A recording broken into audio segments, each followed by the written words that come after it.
Thank you so much for taking my questions when you're on Eddie Craig's show. Thank you so much for volunteering to come on my show. I'm doing great.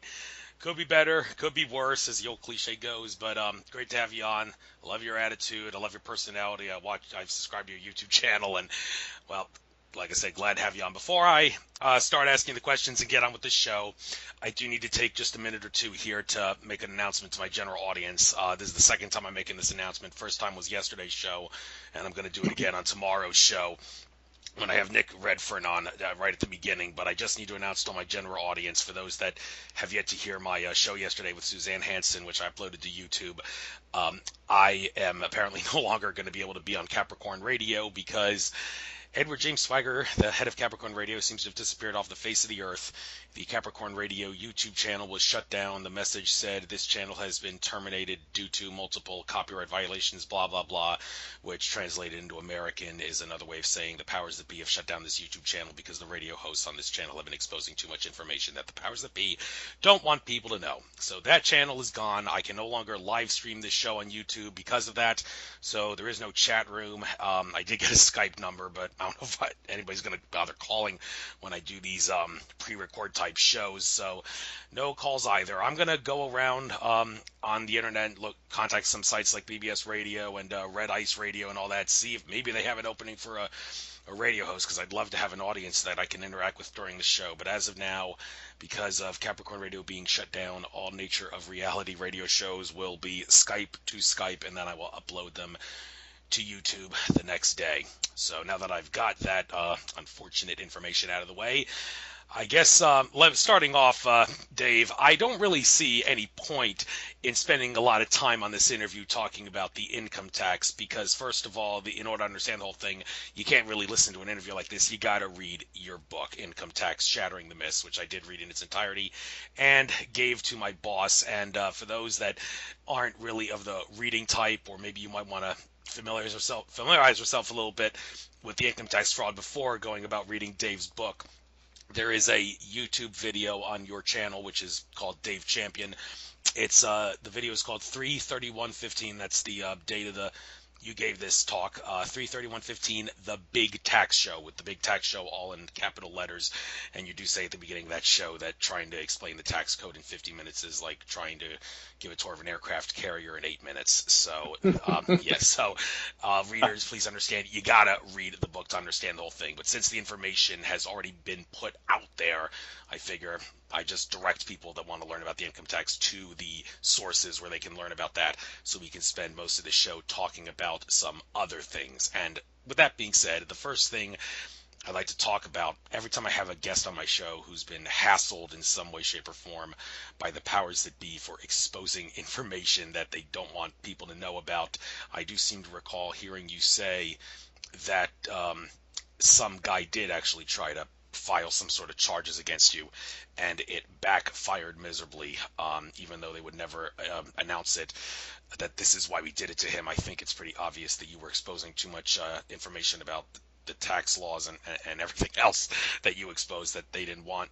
people to know, so they decided to just come after you, and it backfired. So why don't you tell us all about that experience, because that should get the audience to think, okay, maybe Dave Champion is someone I should listen to and take seriously after they hear this. Okay, thank you. For 15 years, I assisted non-taxpayers in living a successful life. Let me define non-taxpayer for your audience, because a lot of people have never heard that term before. It has been used by the federal courts. And what a non-taxpayer is a person upon whom Congress has not imposed the income tax. Now, startlingly, for most of your audience, that's about 97% of the American population. So the problem, of course, is that almost nobody knows the truth, because they've all been socialized since they were little kids. You know, the only two things that are inevitable are death and taxes, and in America that's heard as income tax. So I was helping non-taxpayers, people who knew the truth, who'd read the law and understood that they were not a person upon whom Congress had imposed the income tax, helping them live successfully in a world where everybody they did business with said, oh, no, you're a taxpayer, whether you like it or not. So I did that for 15 years. And what I was doing was creating success. And what's the old adage, nothing creates success like success? So the movement was growing by leaps and bounds. My client base was growing by leaps and bounds, and of course that brought me onto the radar screen of the IRS. I'd been on their radar screen for some time, but that significant success really ratcheted up their attention on me. And so they dragged me into a federal courtroom with a judge who was nothing but a prosecutor in a black robe. He was, if I may say it this way, he was the government's little bitch. And they had a pseudonym using IRS agent who had been tasked with shutting me down for some years, submit completely perjured affidavits to the court. The government then submitted them to the government. The government then submitted them to the court. The judge accepted them hands down without a single shred of evidence. And so what the court did in the end was it issued an injunction saying that I could never assist non-taxpayers for money in a contractual obligation ever again on pain of going to jail. Now, no one accused me of committing any crimes. This was all a civil matter. And you know, the great thing about it is sort of the irony of it. After 15 years, I was pretty much done. I had heard all the comments, all the conversations. I mean, every single day I arrived at work, it was essentially the same thing I'd done the day before and the day before and the day before for 15 years. So I was about ready to step out of that business anyway. So in a sense, they did me a favor. But of course, they can't stop me from telling the truth about the income tax, for instance, here on your show. They could not stop the sale of my book, which has been tremendous.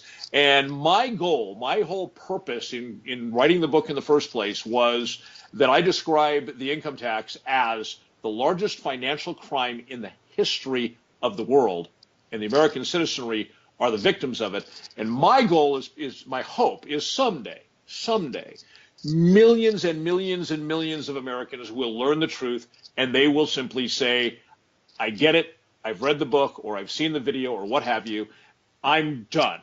And when millions and millions of Americans know the truth and say, I'm done, the felony stops. Thank you, Dave. And regarding what you said about the court saying you can't give people tax advice. Now, there's a lot of folks that would say, well, if you're not like certified in the tax business and you are giving advice, or not just taxes but anything, then one could say that you're being negligent in giving advice about something that you're not an expert on.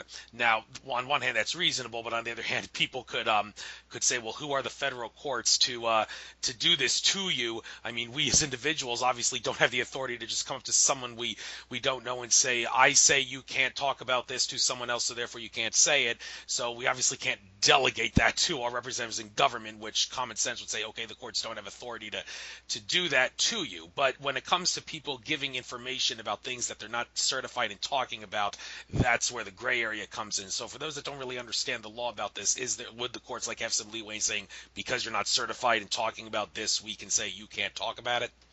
That is a great question, Andrew, because there's a huge distinction between my area of expertise and, say, an accountant's or a tax attorney. If you want to know how to file a tax return, when to file a tax return, what you can write off, what the idiosyncrasies are. Okay, I went to an educational school. Can I write this off? You need to talk to an accountant or a tax attorney.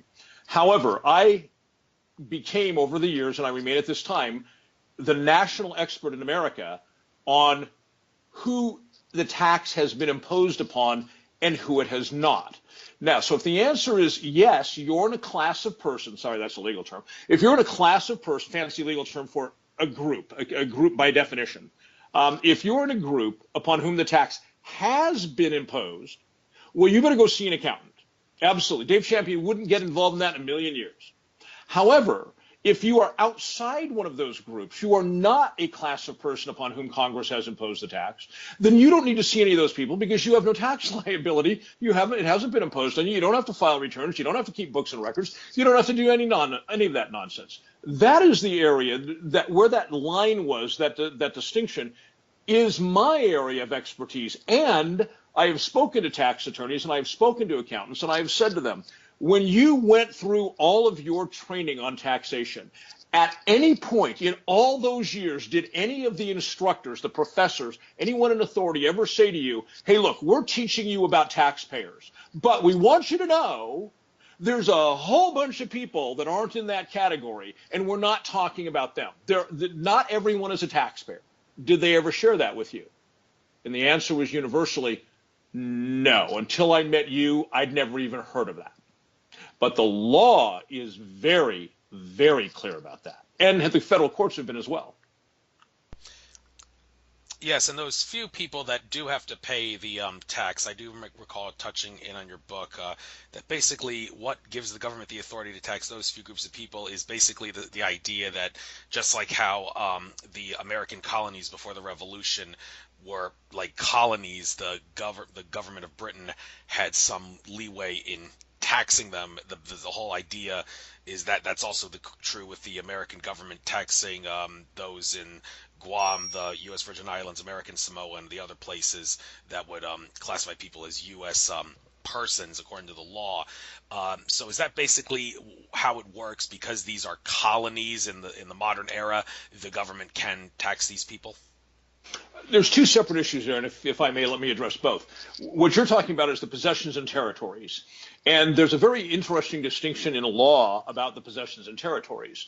The states of the Union, of course, are the entities that created the federal government. So it's very, very clear, as such, the federal government, the states, I'm sorry, do not belong to the federal government.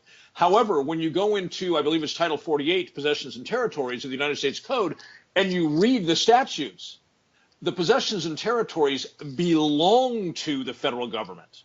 Okay? They are the property of the federal government, so a different standard applies there. However, you use the term U.S. person, and for your audience who may be what the law calls independent contractors, and when they go to initiate a contract with a new company, they'll be asked to fill out a W-9, which is, if they read down to the second paragraph of the instructions, it says exclusively for the use of a U.S. person. And of course, Americans are very good-hearted, so they read U.S. person, and they sort of read it in their head as U.S. citizen. And they say, or perhaps permanent resident. And so they say, well, gosh, that's me. And they don't know that U.S. person in tax law has a very specific meaning, not just some generalized inclination that the person has when they see the term. It's, oh, that must be me. The very specific definition is, it is a U.S. resident or a U.S. company that has use, possession, or control of U.S. source income belonging to a foreign person. Now, I imagine people that are listening to this are shocked, especially if they've filled out, hundreds and hundreds of W-9s over the year, saying that they're a U.S. person, to find out that the definition is you have to be a U.S. person, you have to have care, control, custody, disbursement, et cetera, of U.S. source income belonging to a foreign person. And that brings us smack dab to who the tax has been imposed upon. And the tax has been imposed upon foreign persons, which includes individuals or companies, foreign persons deriving U.S. source income, and certain U.S. citizens living abroad in a very narrow set of circumstances that, because they're such a small percentage, isn't worth talking about. But I think the average citizen would be appalled, should be appalled, righteously appalled, to understand that Congress has imposed a tax on foreigners with U.S. source income. But it is an interesting thing. If you owe, say, property tax on your home, who's the only person they're going to hold accountable for that property tax? The homeowner. That's it. That's the end of the game. However, income tax has a distinction that differentiates it from every other tax. And that is that Congress has imposed the tax on the foreign person with U.S. source income. However, what would happen if a foreign person was paid their U.S. source income? We'll say it's in Brazil. So they take $500,000 and they send it down to Brazil. And then the U.S. government gets a hold of the guy down in Brazil and says, hey, by the way, you got that $500,000, where's our tax money? What's the Brazilian guy going to say? Go pound sand, I got my money. So what U.S. tax law does, and it's quite understandable and appropriate and constitutional, is that it says the last American guy with it, before he sends it offshore, has to withhold the tax. Now, it might amaze people to know that the 10 series tax returns, 1040, 1041, they are exactly for the foreign individual on his U.S. source income, or if you are one of those U.S. persons who happen to be the last guy with it. So the law requires you to withhold before you send the money offshore. You have to fill out one of the various 10 series tax returns. And it's all in law. That's That's the most amazing part when I wrote the book and it released it in 2010. And people read it and they're astounded because it's all right there in the law. Ironically, we talked about this a moment ago, tax attorneys and accountants.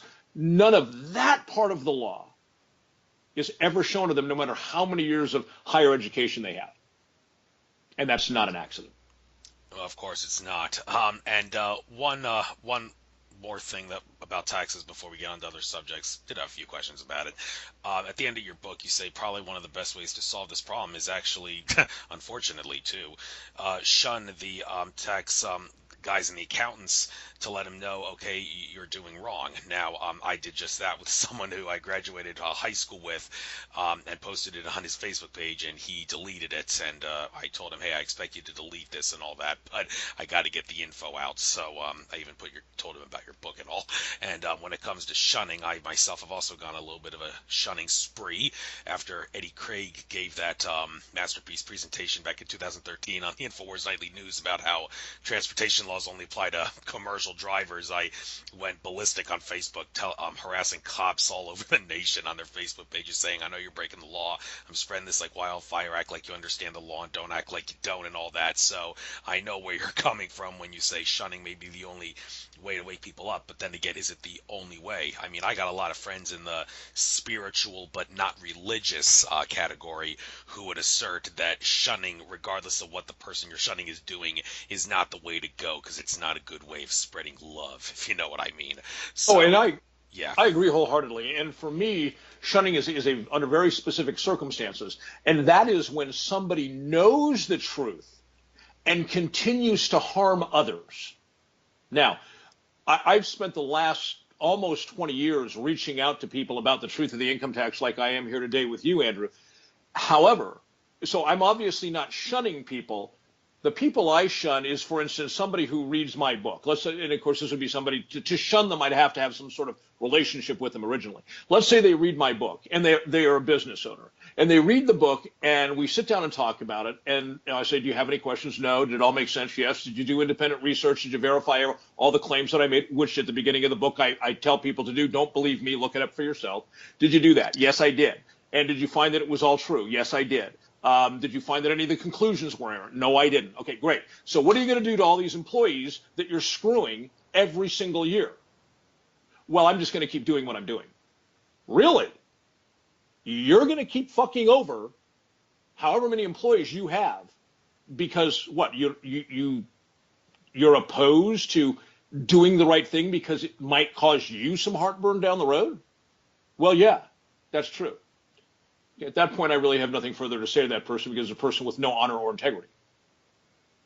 And frankly, by my standards, downright un-American. Right. And, well, regardless of whether you call it un-American, those who assert your rights are inalienable regardless of your age or what country you live in. Now, that raises another question about this. Everything that you wrote in your book, can someone living in another country who wants to be the David champion of that country basically write a book called Income Tax Shattering the Myths, like the Great Britain version or the China version, the Mongolia version, using laws in the same way that you have used laws? Can this be made applicable with the income tax of pretty much any country? Let me start the answer by saying I'm not familiar with the tax laws in another country, but my answer, while acknowledging I'm not an expert in their laws, is probably not. The reason is we do have inalienable rights here. For instance, the courts have said that to contract for your labor with somebody else is a constitutionally protected right. Well, what do we know about a constitutionally protected right? It can't be taxed. The courts have said that over and over and over again. So we have this great foundational launching pad, which today in our modern society, too much of government and frankly too many of our citizens seem to want to forget that core fundamental place we come from. Fortunately, the law never forgets. We still have that constitutional springboard of constitutional rights, unalienable rights. And the courts have spoken that contracting for our labor, making contracts with other people, these are constitutional principles. And therefore, they've also said, by the way, that your compensation for labor is constitutionally protected. You can't tax something that's constitutionally protected. And the most important part is, for your listeners, it hasn't been. You've been told it was, but when you actually read the laws, it hasn't been. And I think that's a wonderful cause for celebration. You talked a moment about love. I would like to spread that message of love everywhere, that it hasn't been taxed. And the only difference between being free of it and being victimized by it is the will to get the education. Thank you. And one more thing, I don't really want to spend like too much time talking about if someone has the IRS come after them, what do they do? Now, why would I want to not talk about that? Well, you've already explained that when I called into that episode of Eddie Craig's Rule of Law radio show when you were on. I actually asked that question. Anybody who wants to learn about that can tune into that episode. Just go to Logos Radio Network, click on .com, click on the archives, and scroll down Rule of Law Radio on Eddie Craig's episodes, the one that says Guest David Champion. That's I was the first caller in that show, and just going to point out that you basically said you have to ask the court, show evidence that I owe money or that I am a U.S. person or whatever. And if they can't show it, then basically they haven't proven an element, which means you should win hands down. Now, I mean, it's not that easy, but enough with the taxes. We got other things to talk about. Just wanted to get that out there for people that want to learn about that. Since Donald Trump is now our president, I've seen your videos where you've had some issues with him, and I've actually told people, written a couple of articles about this, if you are a Trump skeptic, I would recommend listening to the two Daves. The other Dave, besides you, Dave Champion, is David Icke, because it seems like you and David Icke, the guy from Britain, the conspiracy researcher from Britain, are like two of the people who are most prominent in pointing out how things that Trump is doing, some of the things he's doing, are either abuse of authority or cause for concern.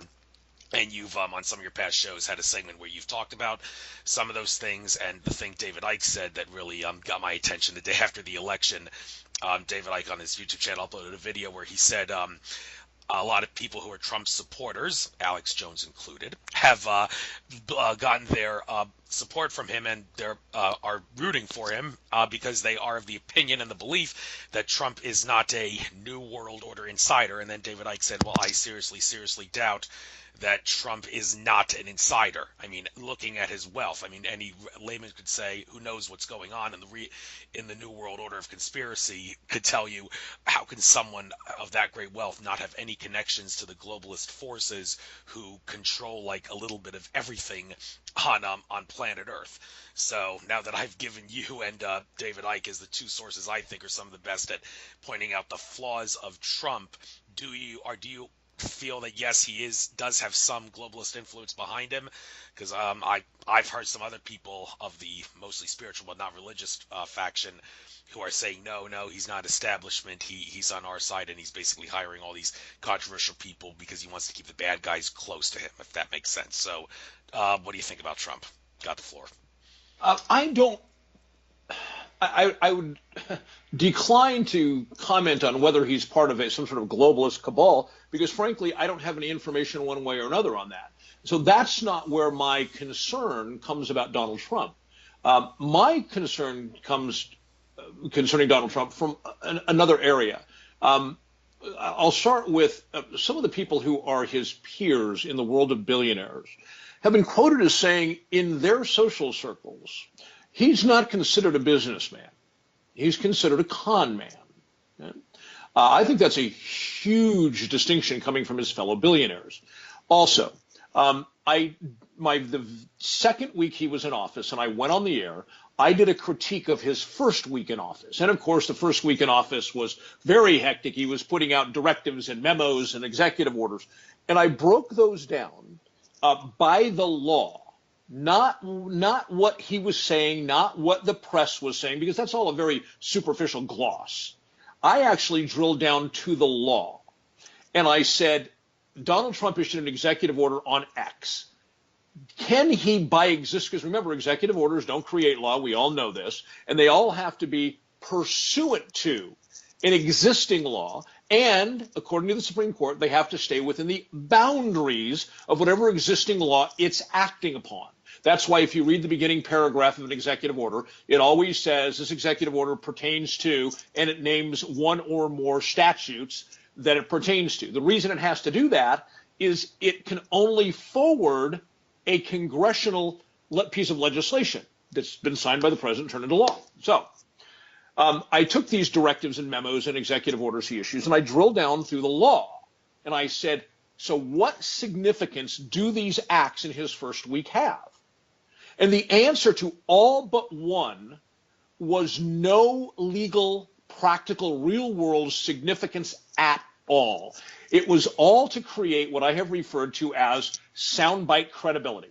Okay, he and Steve Bannon have decided that what they want to do is turn the White House into what Breitbart was turned into, what Fox News was turned into. And what I mean by that is let supporters hear what supporters want to hear, whether it's real or whether it's smoke and mirrors, we don't care. Let's give the people what they want, even if it's smoke and mirrors bullshit. And Fox News is an example. And I don't have any huge objection to Fox News. I'm not somebody on the left who's excoriating a news agency that's typically thought to be on the right. That's not my paradigm at all.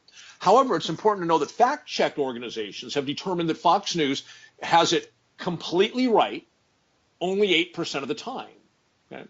Roger Ailes, who Murdoch chose him to head up the newly created Fox News many years ago. My opinion is that Roger Ailes understood that people want to hear what resonates with them, even if it's complete and utter bullshit. That's how you make money. And to Roger Ailes' credit and Fox News' credit, that's exactly what they've done. They are the top grossing, if we can call it a news agency, top grossing news agency in the country by far, because they're telling people what people want to hear. Again, completely correct, only 8% of the time. That's pretty scary for somebody who calls themselves news. So now my perspective is that Donald Trump and Steve Bannon have decided that they're going to do the same thing. They know that the public only responds to superficiality. They do not do the kind of research that Dave Champion does. So why not just give them what they want to hear? It looks good and glossy on the surface. They get all excited. They tell all their friends, see, my guy Donald Trump, he did exactly what he said he was going to do. And that's good enough for them. The fact that he didn't actually do anything is irrelevant in the paradigm that Donald Trump and Steve Bannon are pushing forward. I should say the one thing he did, which was an actual accomplishment, he said he was doing it and he did it, was to kill TPP. My only comment about that is the whole original reason for TPP, which got seriously sidetracked with a bunch of selfish corporate interests. The original purpose of TPP was to create a voluntary agreement in the area of trade and commerce with the Pacific Rim and Asian countries to block, to an extent, the emerging influence of China in their own backyard, so to speak. That was the purpose of TPP, and I think that purpose was the kind of thing the Founding Fathers would support because it was voluntary agreement on trade and commerce. The problem with just killing TPP without finding a suitable replacement is that the Chinese are very, very happy because it now leaves that door wide open for them to monopolize trade and commerce in that region. So the one thing he did accomplish, I'm not going to say it was a bad thing. I just think there was a better way to go about it. Well, about that thing you said about the reason TTP was created, some people will say, well, no, that's a secondary reason. People like Alex Jones would assert TPP is just a globalist plan to consolidate power as a stepping stone to global government. I didn't hear you say that, but do you think that there is some truth to that behind the TPP, and that's another good reason why he got rid of it? Well, let's use an example of NAFTA. Okay, TPP was nothing but NAFTA extended off the North American continent and putting it on steroids. So if somebody were to say TPP was an attempt at this huge globalism, quest to seize power and control, they would have to say the same thing about NAFTA because they are fundamentally the same type of agreements. So I've never heard anybody say that about NAFTA. So if it's not being said about NAFTA, I find it strange that somebody would say it about TPP because they're essentially the same thing, just beefed up on steroids and taken offshore. Okay, fair enough. you researched what you've researched, but I've researched other things where people have said that about TPP, so I wanted to bring it to your Oh, attention. But I have no doubt that others say that.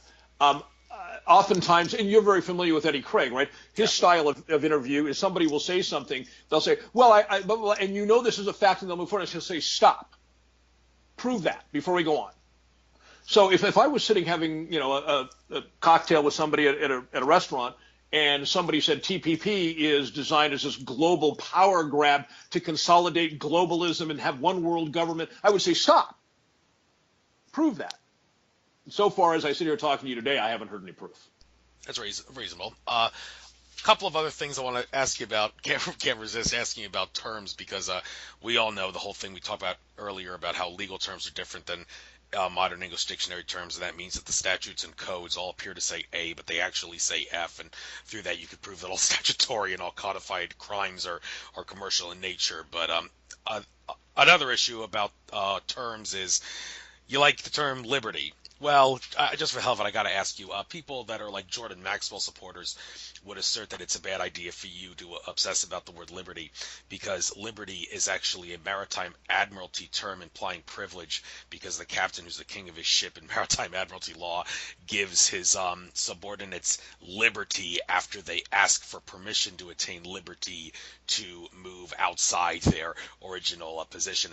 And Jordan Maxwell says you don't have freedom, you have liberty. It's all a scam and an illusion. Have you ever heard that before? Or do you think that's a silly way of looking at it, or what? I've not heard it before. I do think it's silly because I think it's like the word gay. Gay can mean happy or gay can mean homosexual, and to say that all use of the word gay is the same is absurd. Let me share my personal definition with liberty, and it might address Maxwell's concern. My personal definition of liberty is freedom, constrained only by our responsibility to respect the equal rights of others. So my definition of liberty begins with something more broad called freedom. But freedom does not come with any responsibility. Freedom is what a 3-year-old has on the play yard when mom and dad aren't present. Okay? Liberty is freedom, then properly constrained by our responsibility to the equal rights of others. Okay? Not to trespass, we have rights, not to trespass on our neighbor's rights. So to me, it starts with freedom, which to me is a much broader concept. And liberty is, to give Maxwell some credit, I suppose, liberty is a more narrow description than freedom. But I think it is appropriately more narrow. If freedom is nothing but a 3-year-old running around on the play yard, we're going to have a lot of problems. Liberty is freedom constrained appropriately to respect the equal rights of others. And I think that is where I would run afoul of Maxwell's characterization. That sounds reasonable.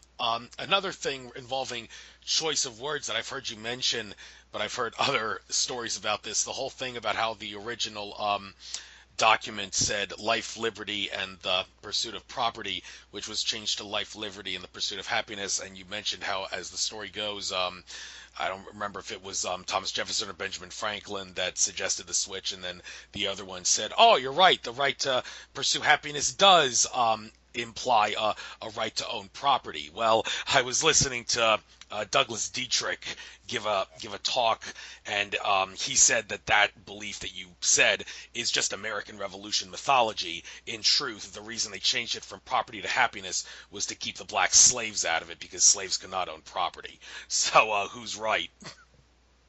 Well, I don't want to get into who's right, but I will say that gentleman his conclusion is historically inaccurate.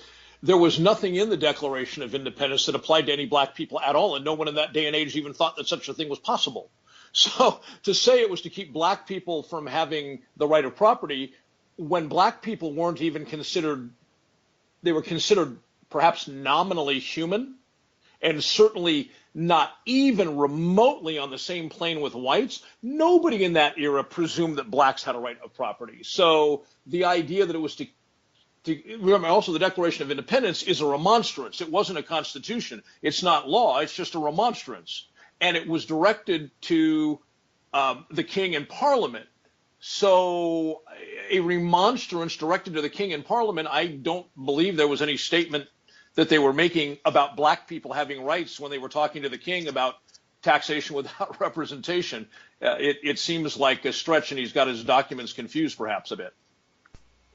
Okay, if I ever talk to Douglas Dietrich, I'll ask him. I promise not to Okay. create a conflict out of it. I promise not to create a conflict between you and him. It's Well, just if I can say one thing about the liberty movement, okay, okay, or to give Maxwell his due, the freedom movement. How's that? yeah, Is that it's very individualistic. Joiners, people who love to be part of a group and engage in groupthink, they're not part of the liberty movement. Okay? People who are part of the liberty movement, like you and me, Andrew, we are very individualistic. And part of that I've noticed is it's tough to get people who are part of the liberty movement. It's tough to get them to agree on what is and is not so, because they want to retain their individual view. It's very important to them. They self-identify as, it defines them. This view that I hold defines me, and I'm an individual. So when you say something like, I can't imagine that a remonstrance to the king that had nothing to do with black people at all had anything to do with black people, it's very hard for the person then to let that go, because as an individual, they define themselves. There's a gentleman by the name of Chet. I'm not going to use his last name. He just went to prison a few months back on an income tax charge. And he had read my book. He had come to a seminar I put on that very issue, a 2 or 3 day seminar several years ago. He was a great guy, but he had invested himself in some of these cockamamie legal arguments that are just, they're so childish. I want to just grab him and scream into his face, Chet, what are you doing? Because he's a good man. I love the guy, right? But he decided that this was the row he was going to plow, were these crazy arguments, and no one could stop him, because he defined himself by that desire to keep promoting these crazy views. And now he's sitting in a federal penitentiary. So that's the kind of sometimes stubborn individualism, not just individuals, stubborn individualism, that makes our progress in the liberty movement much slower than it otherwise could be. and there is another issue about the liberty movement that could cause a little bit of a conflict. It makes for a great radio conversation, so I'm going to talk with you about it now. And well, let me start off by saying that when I saw Fritz Sprigmeyer, author of the book Bloodlines of the Illuminati, at a conference, I asked him, has anybody in the American Patriot movie ever criticized you or harassed you for those really naughty things you said about the Founding Fathers in your book? About how you pointed out that Benjamin Franklin and Thomas Jefferson were both members of the Hellfire Club, and that all but proves that they were Satanists. Anybody ever criticized you for that? And he said, well, since you mentioned it, no, nobody has. But when I asked him, when I had him on my show to talk about some of the mythology of the American Revolution, the first thing he was like, oh, well, first of all, this could get me into trouble, because a lot of Americans are very, very passionate about their patriotic heritage and history and all that. But hey, the truth is important, so I'll talk about it anyway. And basically, in a nutshell, I wanted to talk about how the idea that 3% of the American colonists actually defeated the biggest empire in the world, which the sun never set on, as the expression goes, is asinine. The reason they won, according to what those in the conspiracy theory field assert, is because the American Revolution was actually just one great big experiment, and this is also true with the French Revolution and even the Russian Revolution to an extent, to see the globalist powers that be, who were controlling both sides of all the wars throughout history, including the American Revolution, were trying to see if they can change America from a nation that felt like a prison with bars into a nation that felt like a prison without bars, where people thought they were free but weren't. And the history seems to suggest that the Founding Fathers were innocent pawns in this conspiracy. They had no idea that this was going on, and if they were alive today, they would be spitting in their graves and saying, our masters never told us that they were planning to take away all the good things we stood for. We would have never imagined they would scare the American people into giving up all of their liberty for security and all that. And so, yeah, they would be unhappy about it. But of course, then that kind of, some people were skeptical of that because, many of the founding fathers were Freemasons. But I did interview a 32nd degree Freemason on my show, and he asserted the Freemasons are naturally good people. All the bad things they've ever done were a result of them being infiltrated by malevolent groups such as the Bavarian Illuminati led by Adam Weishaupt. And George Washington, of course, wrote a letter basically saying, my fellow Freemasons, I'm very concerned that this country's in danger because the Illuminati forces, meaning the Bavarian Illuminati, may have infiltrated Freemasonry. We could be in for some trouble in the future. Well, he was right, because a lot of the things they stood for have been taken down. But this idea that the American Revolution really was a flaw, and that it was a great big experiment, prison with bars into a prison without bars, the founding fathers didn't know about it. Do you think there is, in fact, truth to that? I don't know, because I've never been presented with any evidence of that, and this is actually the very first time I've heard that concept. I would say this: I am an avid historian, and I have read pretty, other than being perhaps a full-time history professor, I am more well-read on the founding fathers than probably 99.9% of the population. I've never seen anything. So my first question, again, if I was sitting having a cocktail with somebody and they said that, my first question would be, who are these people who manipulated the founders? What are their names? What were they a part of? Can we see their writings? Can we see any writings between the founding fathers and them? Can we see any writings between them and perhaps independent third-party agents who were manipulating the founding fathers? Show me that this is more than a nifty plot for a movie. Show me that it has some historical fact. I don't know, because I've never had that conversation with anybody, but that would be my challenge. Yeah, well, since you mentioned who of people who may have influenced the founders, I've heard you say that the phrase Hamiltonians has been used to refer to people who want the government to be their mommy and daddy. Well, Alexander Hamilton, a couple of unique things about him. He was very well known for the Federalist Papers, give him credit for that one, but it seemed like there was always something that he disagreed with. And I remember one of my previous guests talking about how Hamilton was like an agent of the House of Rothschild, but maybe he wasn't when he first was working for the founding fathers and helping them and all that. He really didn't have bad intentions, but some forces were manipulating him to use him as someone to confuse and screw around with the founding fathers, maybe as like the first step towards getting rid of all the good things the founding fathers stood for. And the whole thing about him trying to create the central bank, which Thomas Jefferson, of course, hated, that many would assert, he was basically told by his Rothschild masters, this is something we got to push, let's do it. And in the end, his getting assassinated in a duel by Aaron Burr, that was basically the ultimate nail in the coffin to show the founding fathers are sick of this guy, let's get rid of him. It seems like he's totally turned to the dark side and all. So some, though, have also asserted Alexander Hamilton was technically our first president because he was the first one to sign the Constitution. I don't know if there's any truth to that, but do you think there is some truth to this thing about Hamilton and some other infiltrators, perhaps? Allow me to share my view of Hamilton, and perhaps that will speak to his motivations. Hamilton was born in a small Caribbean island into abject poverty. He went to work for one of the traders. It was an island that was used for the sugar trade, which, of course, for the British was huge. And the island was under the control of the crown. And he eventually went to work for the person who controlled that harbor and all of the shipping. And through that, he gained an education.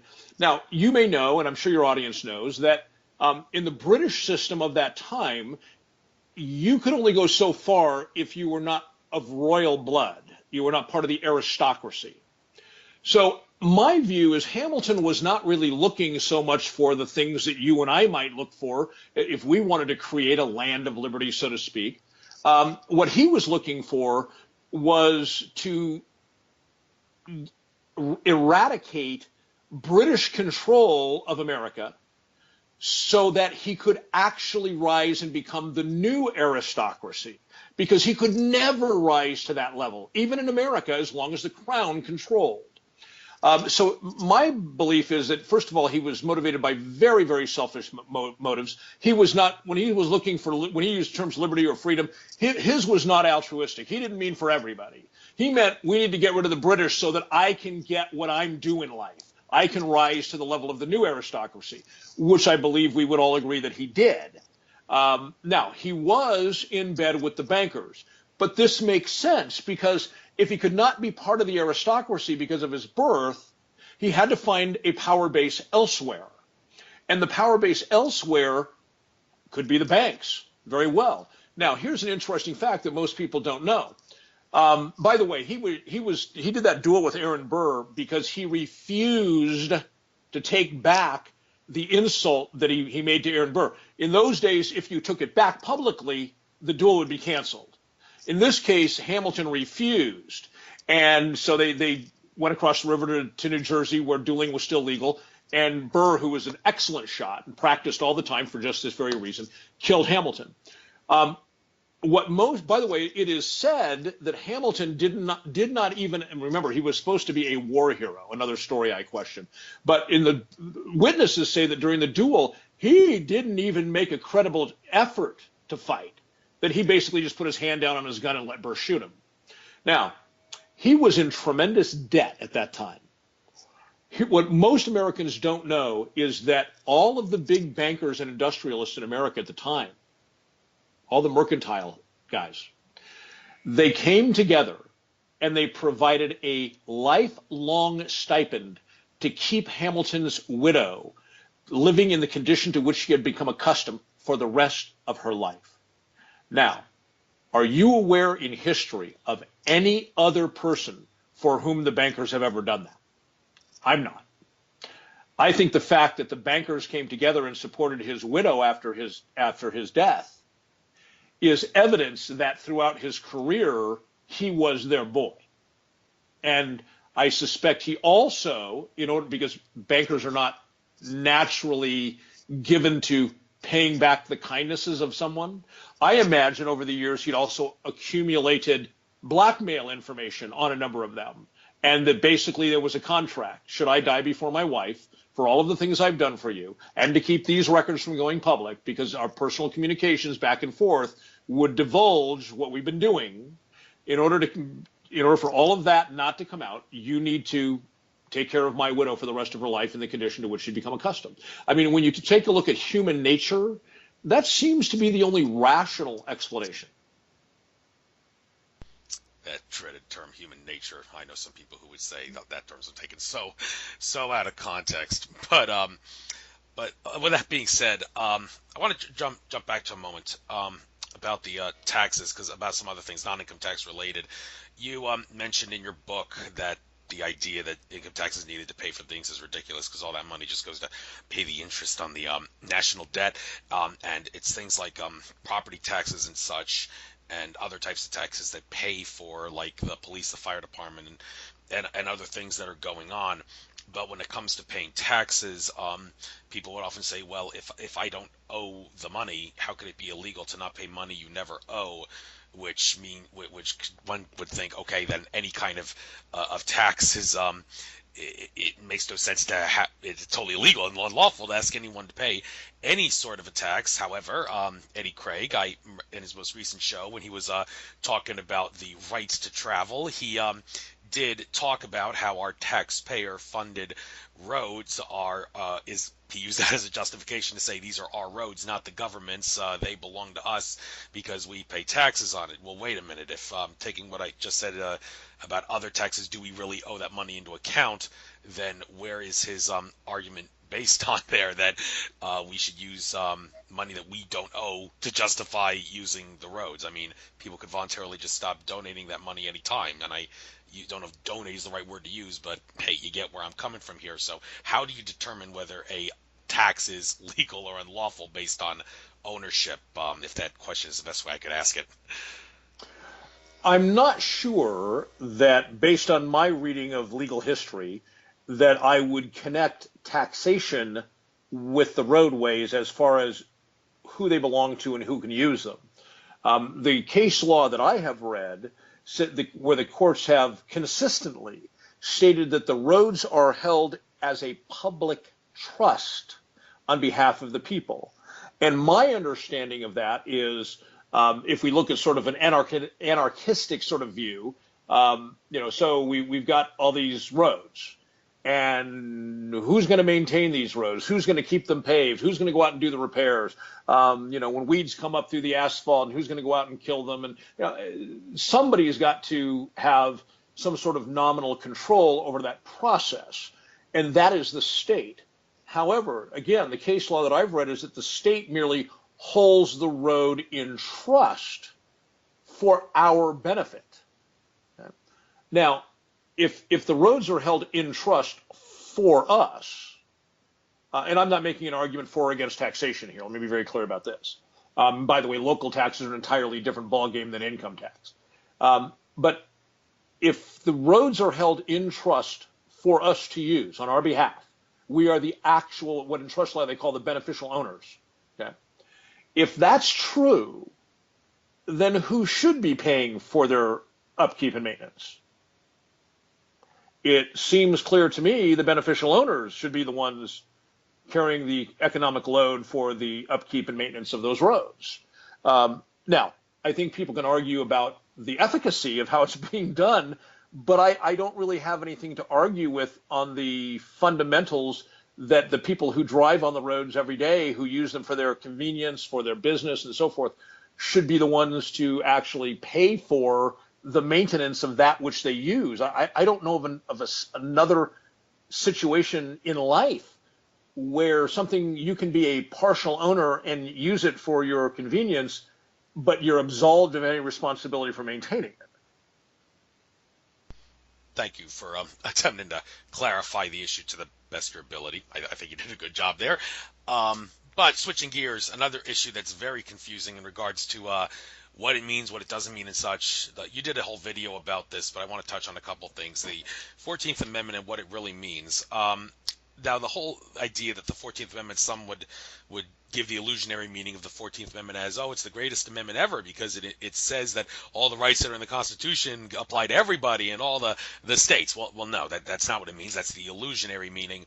You talked all about how it had to do with after the slaves were freed. It pertained to that, and also the I've heard some say that the idea of sovereign citizenship in America, it is not recognized because of the United States Citizen Clause in the 14th Amendment. Now, I hear that and I say, well, wait a minute, United States Citizen does not mean what we think it means. We've been suckered to believe it means. So whether or not you're a sovereign citizen, you would think would have nothing to do with what the 14th Amendment says, simply because you're a citizen doesn't really mean that. Now, I did bring that up to a lawyer who tried to push the whole idea of making yourself a sovereign citizen by renouncing your citizenship, and I mean, it was kind of risky and all, because there's a lot of problems you run into in life. But the point is, when I told him that some have asserted that sovereign citizenship in America, no sense in doing it because the 14th Amendment doesn't recognize it because the U.S. Citizen Clause, he said, well, you have to understand there's two constitutions. There's the one that was before the 14th Amendment was put in, and then there was the other one where which is the former, the early one is the Constitution for the United States of America, and then there's the Constitution for the United States, which is the second one, the difference being that the U in United in the first one is lowercase, the second Constitution, the United in the phrase United States is an uppercase U. So that's the corporation, the United States corporation masquerading as the government that the second Constitution refers to. So this raises a whole new can of worms about when can the 14th Amendment be used by prosecution and or defendants in trial if everybody is confused about what it actually means and who it actually applies to. Could you perhaps clear up the confusion on this? Sure. In order to understand the 14th Amendment, we have to understand what the 14th Amendment was intended to do. And if we go back to the infamous Dred Scott case, we all were taught that probably in middle school. And all we know is that there was a black guy and the Supreme Court ruled a bad way, and we don't remember any of the details. What really happened in the case was Dred Scott was a runaway slave, and he brought an action in the federal courts.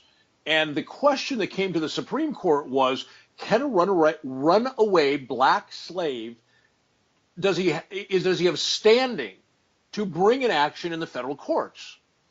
And what Justice Taney wrote in this decision was that a black person who was either brought here for the purpose of slavery or as the posterity of black people brought here for slavery. The court was very clear this does not apply to free blacks. Okay? But the blacks who were brought here for the purpose of slavery, their posterity, are not considered citizens under the original Constitution. Now, by the way, I believe there's only one, but it has now a dual character. Let me explain that.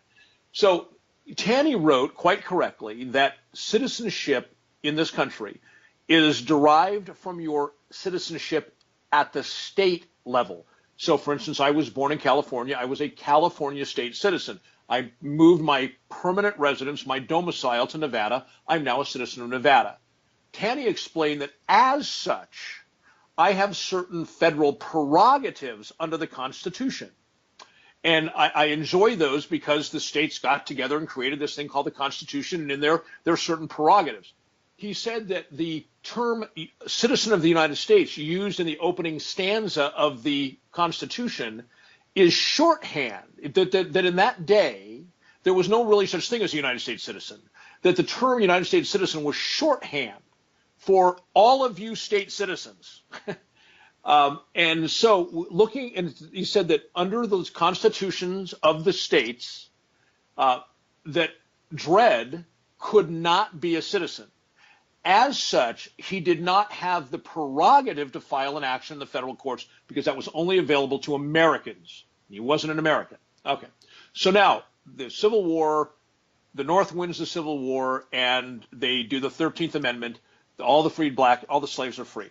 Okay, that's great.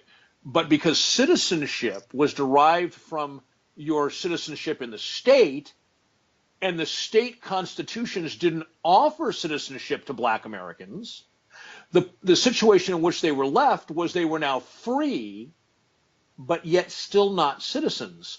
And under Vattel's international law, which was the controlling doctrine of that era, if you were not a citizen, you were an alien. So they were freed people who were aliens in the land of their birth. So Congress decided we need to do something. And the something they ended up deciding to do was to clothe these now free aliens in a form of citizenship. And it was gifted to the former black slaves by the citizens of the states through their elected representatives in Congress.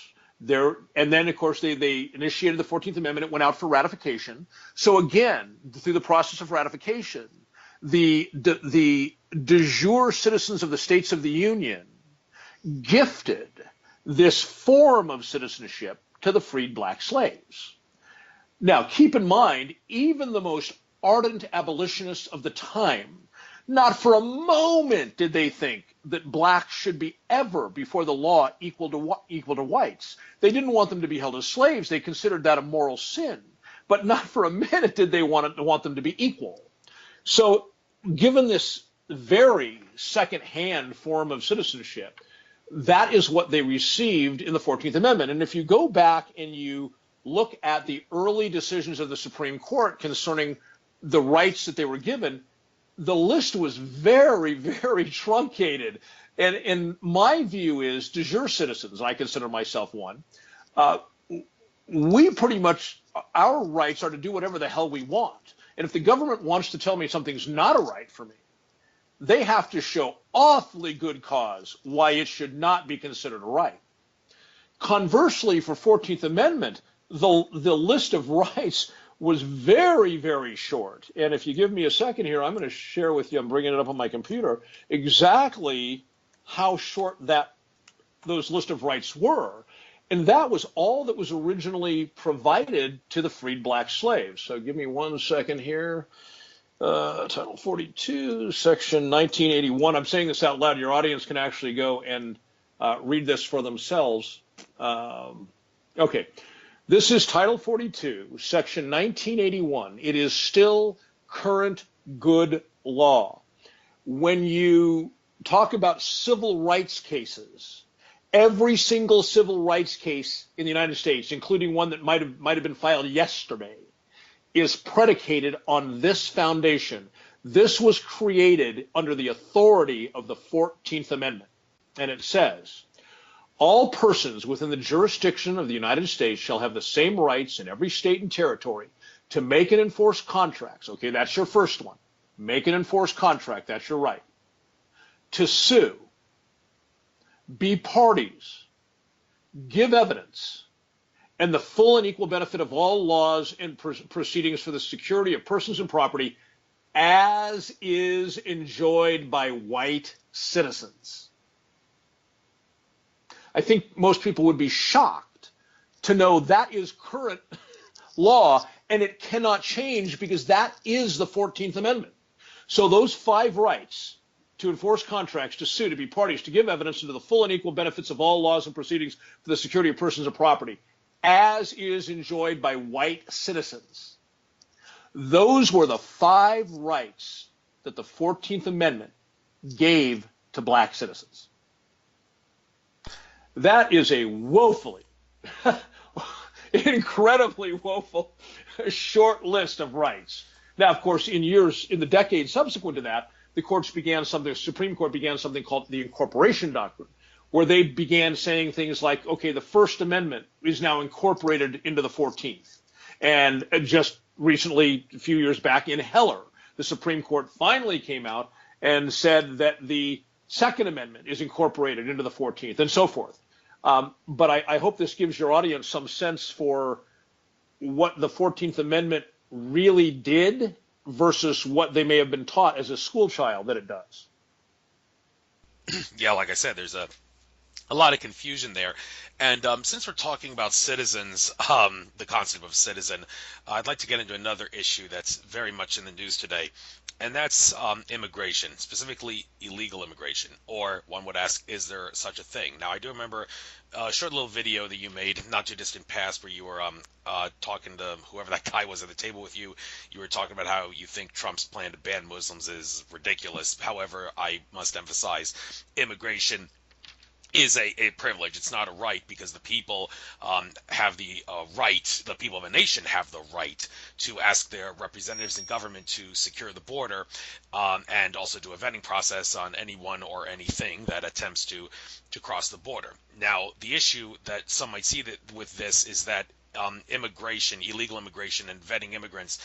It might seem like a good idea on the face of it, because there seems to be a conspiracy and all to bring migrants into countries in Europe and America and such to make society fall apart, Cloward and Piven style. However, one might assert that this is an area where rights clash, because one might ask the question, well, just like how we in America can travel from state to state without having to be vetted to cross state borders, who's to say we can't do the same thing at an international level?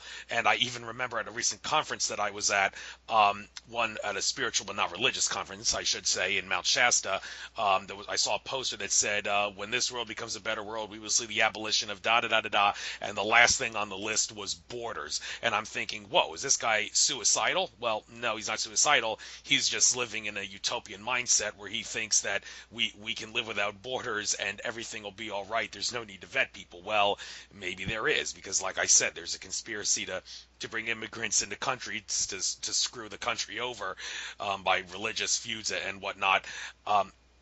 But when one realizes that one of the classic things of immigration that makes it immigration is to obtain citizenship. Now, one would think, okay, if an immigrant does not want to obtain citizenship when he immigrates into a country, then can't he make the case that he should not be vetted because he's just exercising his right to travel crossing the border? Well, I actually asked Eddie Craig that very question. He said, well, it may seem like the answer to your question should be yes, but in reality, the people of a nation, they have the right to make rules that regarding people that are not in the nation, so they can say you must obtain citizenship to get into the nation. Therefore, immigration is a privilege. So this whole concept of why can't immigration be a right, and do we have to vet people? Can we ever see the day where there is open borders entirely and people can live in peace? What do you have to say about that? Part of what you just shared is a difference between some people's moral construct versus what the law is. And the law is very clear that immigration is a privilege, and as you pointed out, the people of the states of the union, through their elected representatives, can set whatever boundaries, whatever standards, whatever limits, whatever they want to do. That's fine. And Dave Champion has no objection to that. That's part of living in a democratic republic. So my criticism was not based on that the United States government does not have the authority or power to do that. By the way, I equate the borders of our country with the walls of my house. There's a reason that I don't live behind chain link fence. I live behind a wall, with windows in it. We all do. And that's to have our privacy and be able to live our lives our way. and I see our national wall, and I don't mean Trump's wall, our national borders as the same thing for our country, that we have a right then to our privacy here to do things our way. Now, will there come a time when borders are no longer necessary? That's a fascinating question. And I think the answer to that has a lot to do with technology, but I also think the answer to that is most likely it will be a hard sell. The reason it will be a hard sell is humans, are in their nature very tribal. And I'm as prone to that instinct as anyone else, although I've been looking at it for quite a few years, and I've tried to drum it out of myself. I try to look at my fellow man as my fellow travelers in the journey, rather than you're different than me, so you're not part of my tribe. But I'm the exception. Most people could give a rat's ass about that. Most people are very, very comfortable. They like their whole tribe thing. And so the idea that we're going to get, our current population being approximately 320 million people in this country, that we're going to get 320 million people who are, most of whom are very, very comfortable in their tribal instinct, to say, yeah, man, yeah, no problem. Just let anybody come in. It's cool. We'll deal with them when they get here. We got the Second Amendment right to keep and bear arms, and we'll train and be responsible and carry firearms, and just drop the borders. And if anybody comes in and they're a problem, we'll just put them down, and that's what they deserve. And let's just sort of have that brotherly love thing. I'm not necessarily opposed to that. I think there are some issues, but it's sort of the big macro, which you call the spiritual sense. Someday, perhaps, I'd like to see that. I think it's a really hard sell to humanity. Yeah, especially since not all borders are created equal. I mean, Alex Jones, in speaking of his defense about why he believes immigration ought to be treated as a privilege, he said, hey, I may be libertarian, but I'm not a suicidal libertarian. It's not like we're bordering Switzerland. So, yeah, there's a major difference between the American-Canadian and American-Mexican border. Anyone could, who knows what's going on, could tell you that. But switching gears. Wouldn't it be interesting? Yeah. Wouldn't it be cool to be able to go down to the local airport, jump on a plane, and fly down to Mazatlan, get off the plane, and you're no different than anybody there. They can get on a plane and fly. I'm just outside of Vegas, fly to Vegas, get off a plane. They're no different than anybody else. I like the idea. The question is, realistic? Perhaps someday, certainly not today. Mm-hmm.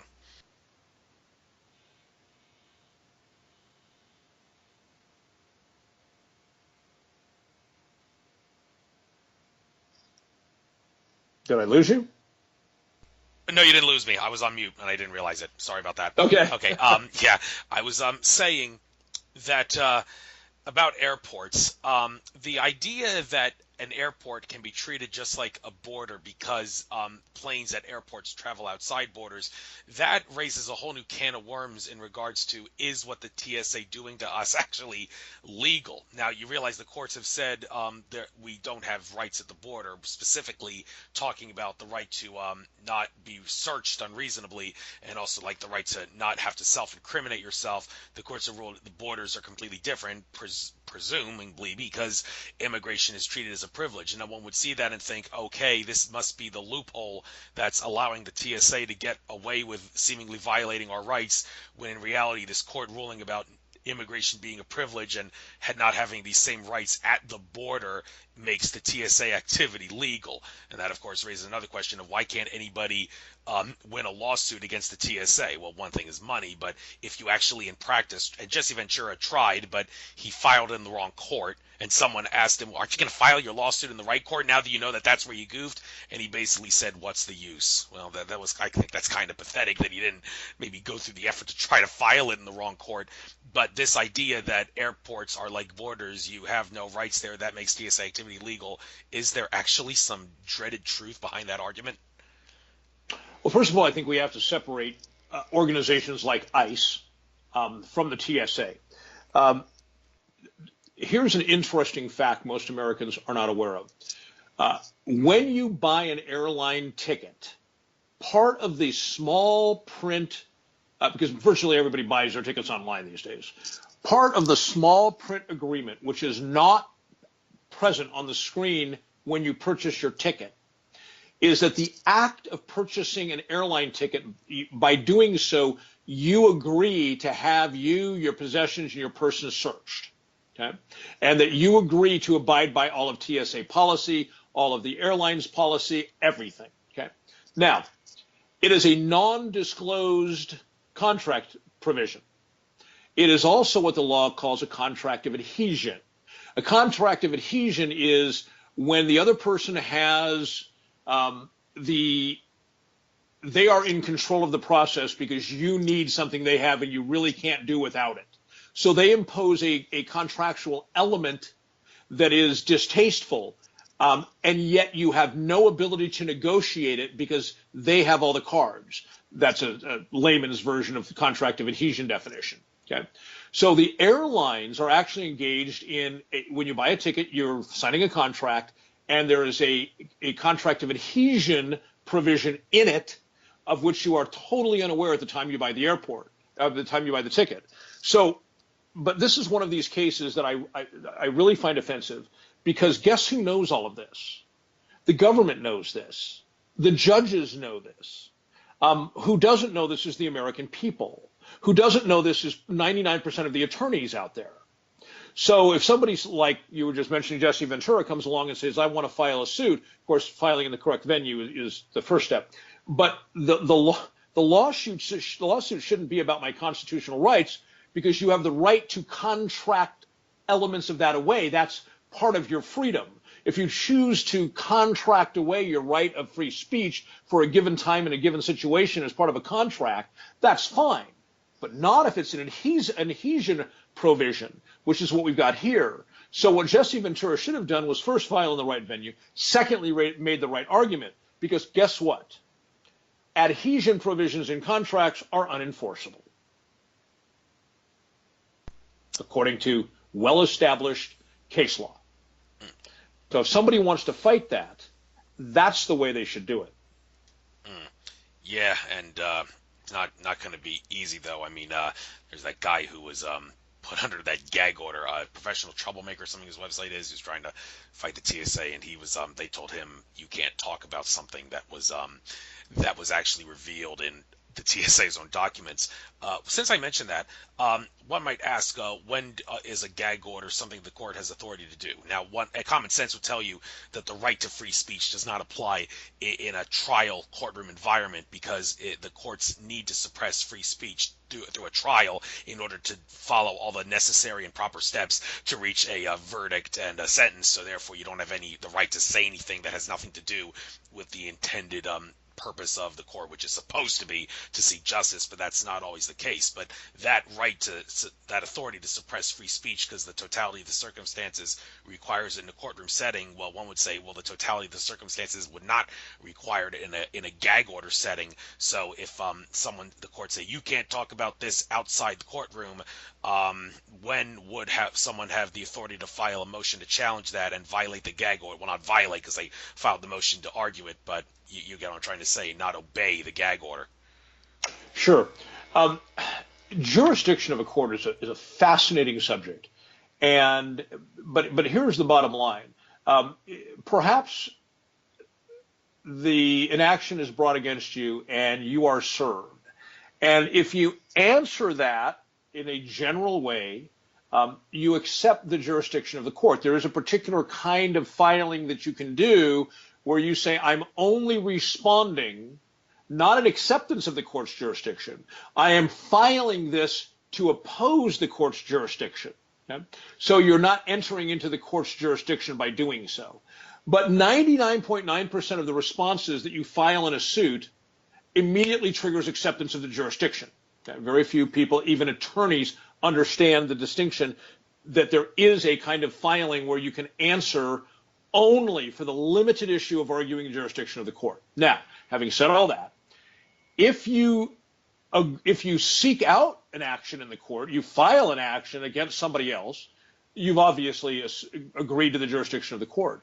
If you are served and you answer in a general manner, you answer the suit rather than answering a jurisdictional question, then you've agreed to the jurisdiction of the court. Once you've agreed to the jurisdiction of the court, the powers of the court are almost limitless, and this is where we get into the gag order. How appropriate is a gag order? Typically, the appellate courts have ruled that if it's in the interest of justice, an expression they like to throw around, not necessarily always apt to the situation, if it's in the interest of justice and it's a temporary nature and it is intended to forward the outcome of the purpose of the suit. Why did Party A and Party B come together in this suit? Well, to get to an end result. So if imposing a gag order is deemed an appropriate step to ensure that outcome, then it's generally accepted. If a court has done something which the courts refer to as abuse of discretion, in other words, the gag order is not necessary for parties A and B to get to the conclusion, then you can go to an appellate court and you can argue that the gag order should be removed. Does that all make sense? Yeah, I think you've clarified that pretty well. You can never stop talking about some of the confusing things regarding courts and how they're supposed to do their job. I bring that up because I recently called into a episode of Roll Law Radio, Randy Kelton, the other co-host of Roll Law Radio. I asked him about cases where any case in which the state shall be a party, and if you're like a defendant in such a case, and you try to appeal your case all the way up to the Supreme Court, and the Supreme Court refuses to hear the case, one would think, well, wait a minute, how about Article 3, Section 2 of the federal Constitution, which says, and I quote here, in all cases affecting ambassadors, other public ministers, and consuls, and those in which a state shall be a party, the Supreme Court shall have original jurisdiction. Now, one would think, okay, if the Supreme Court refuses to hear my case and I'm the defendant in a case in which the state is a party, then that means that my case should be dismissed because the Supreme Court violated the Constitution by not acting like it understands that it has original jurisdiction and must hear my case. Now, this clause in the Constitution seems to be violated all the time because there's a whole slew of cases out there, more cases than the Supreme Court could ever hear if they tried, that are of like state or Commonwealth of versus John Doe. And the founding fathers, they would of course go ballistic about this because they believe no harm, no foul. Everybody has the right to do anything which does result in causing harm or intent to cause harm through negligence or deliberate intent. That's what common law 1215 version of the Magna Carta said, which is what this was founded on. So they would say this was never supposed to happen. But when you look at this, and I brought this to Randy Kelton's attention, he actually said, I don't have an answer for you. You've stumped the chump. And he was like, I can't.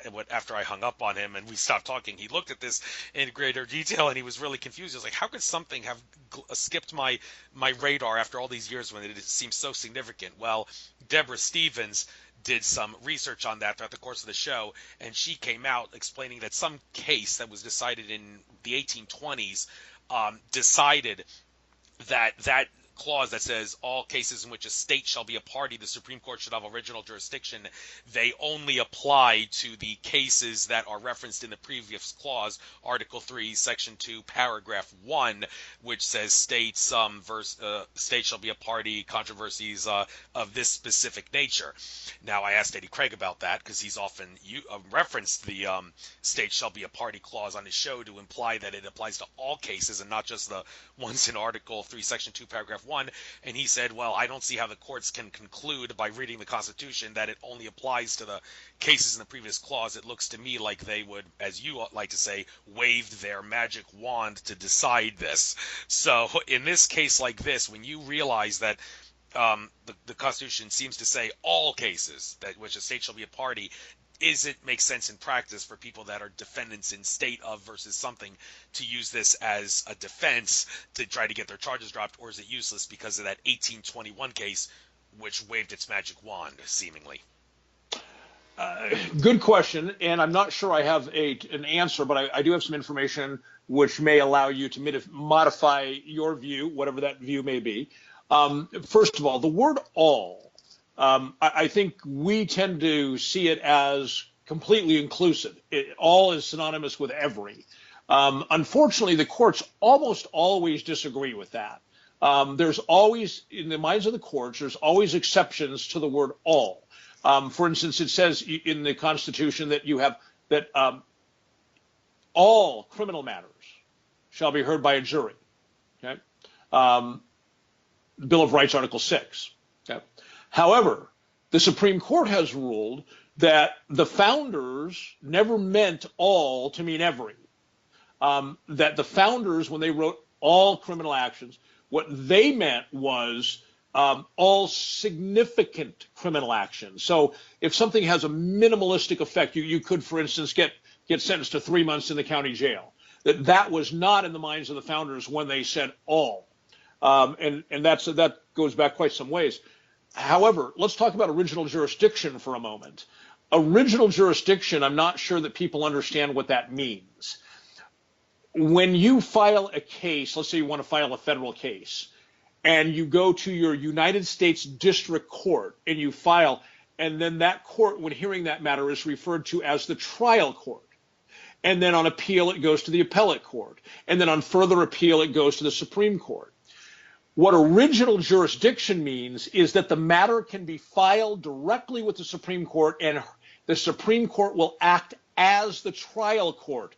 In other words, the matter begins, ends, and is handled entirely by the Supreme Court. There is no other court involved. The Supreme Court acts as the trial court. So if you read through the Article 3, Section 2, which you were talking about a few minutes ago, and you read through that language, has original jurisdiction and then the list of bulleted items, that is the original jurisdiction means in those matters, the case does not need to go to a lower federal court, that the Supreme Court can serve as the trial court. And of course, when it serves as the trial court, there's no appeal. That's what original jurisdiction means, that it will act as the trial court and you can file directly there. As such, I would tend to imagine, not having read this 1820 case, I would love to, I think it would be a fascinating read. I would tend to think the case is valid because I doubt the founding fathers intended that any time a person, it was, the state of Georgia against, Joe Blow, the guy accused of homicide. I cannot imagine that the founders meant in those cases that somehow the Supreme Court could act as the trial court. That makes no sense. Right, but then again, like I said, the founding fathers, they are of the ideology that no harm through negligence or deliberate intent, no crime. So if there's no victim, malum in se type crime, where there's a corpus delicti, sorry if my language isn't, Latin isn't fresh, but basically wrong in and of itself, malum in se corpus delicti, body of a crime. You have to prove the body of the crime to show there's a crime. This is, they would say malum prohibitum cases are not cases that should be cases in which a state shall be a party and there's a defendant, but you see that all the time. So how exactly did we get to this point? Well, I'm not sure that I agree with the premise you just stated. What was one of the first things Congress did while George Washington was president? They enacted laws concerning taxation on alcohol, which clearly there is no victim when you distill your alcohol and you fail to pay the tax. I mean, that's what resulted in Shays' Rebellion, as you recall, which was, history has extremely overstated the significance of that. So the very men who signed the Constitution, basically the generation after the men who signed the Declaration of Independence, they turned right around and enacted malum prohibitum laws. So I'm a little confused at the premise that they didn't believe that such laws were appropriate or valid because they enacted them.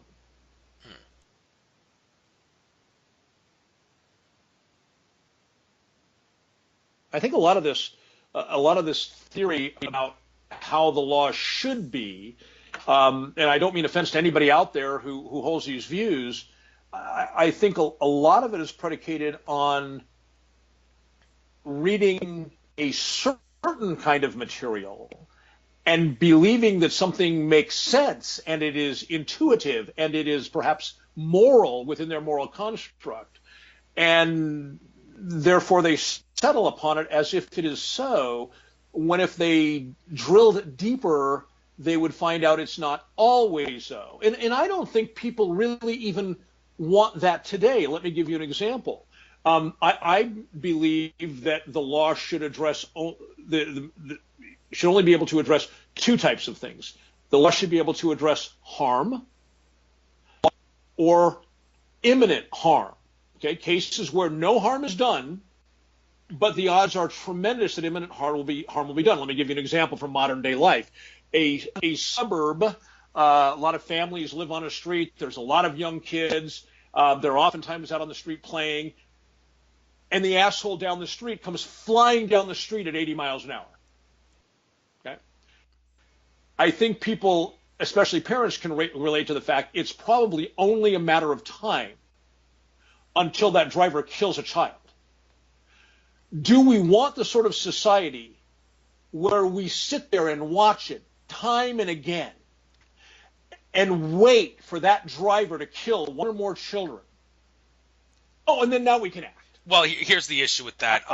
One would say rights can't be taken away unless the totality of the circumstances requires it, which is another way of saying you cannot use the argument that someone might be a safety risk or someone might do this if we don't violate rights, and you cannot use that as might be a risk as justification for taking away rights, because that totally violates the criteria of rights can't be taken away unless the totality of the circumstances requires it.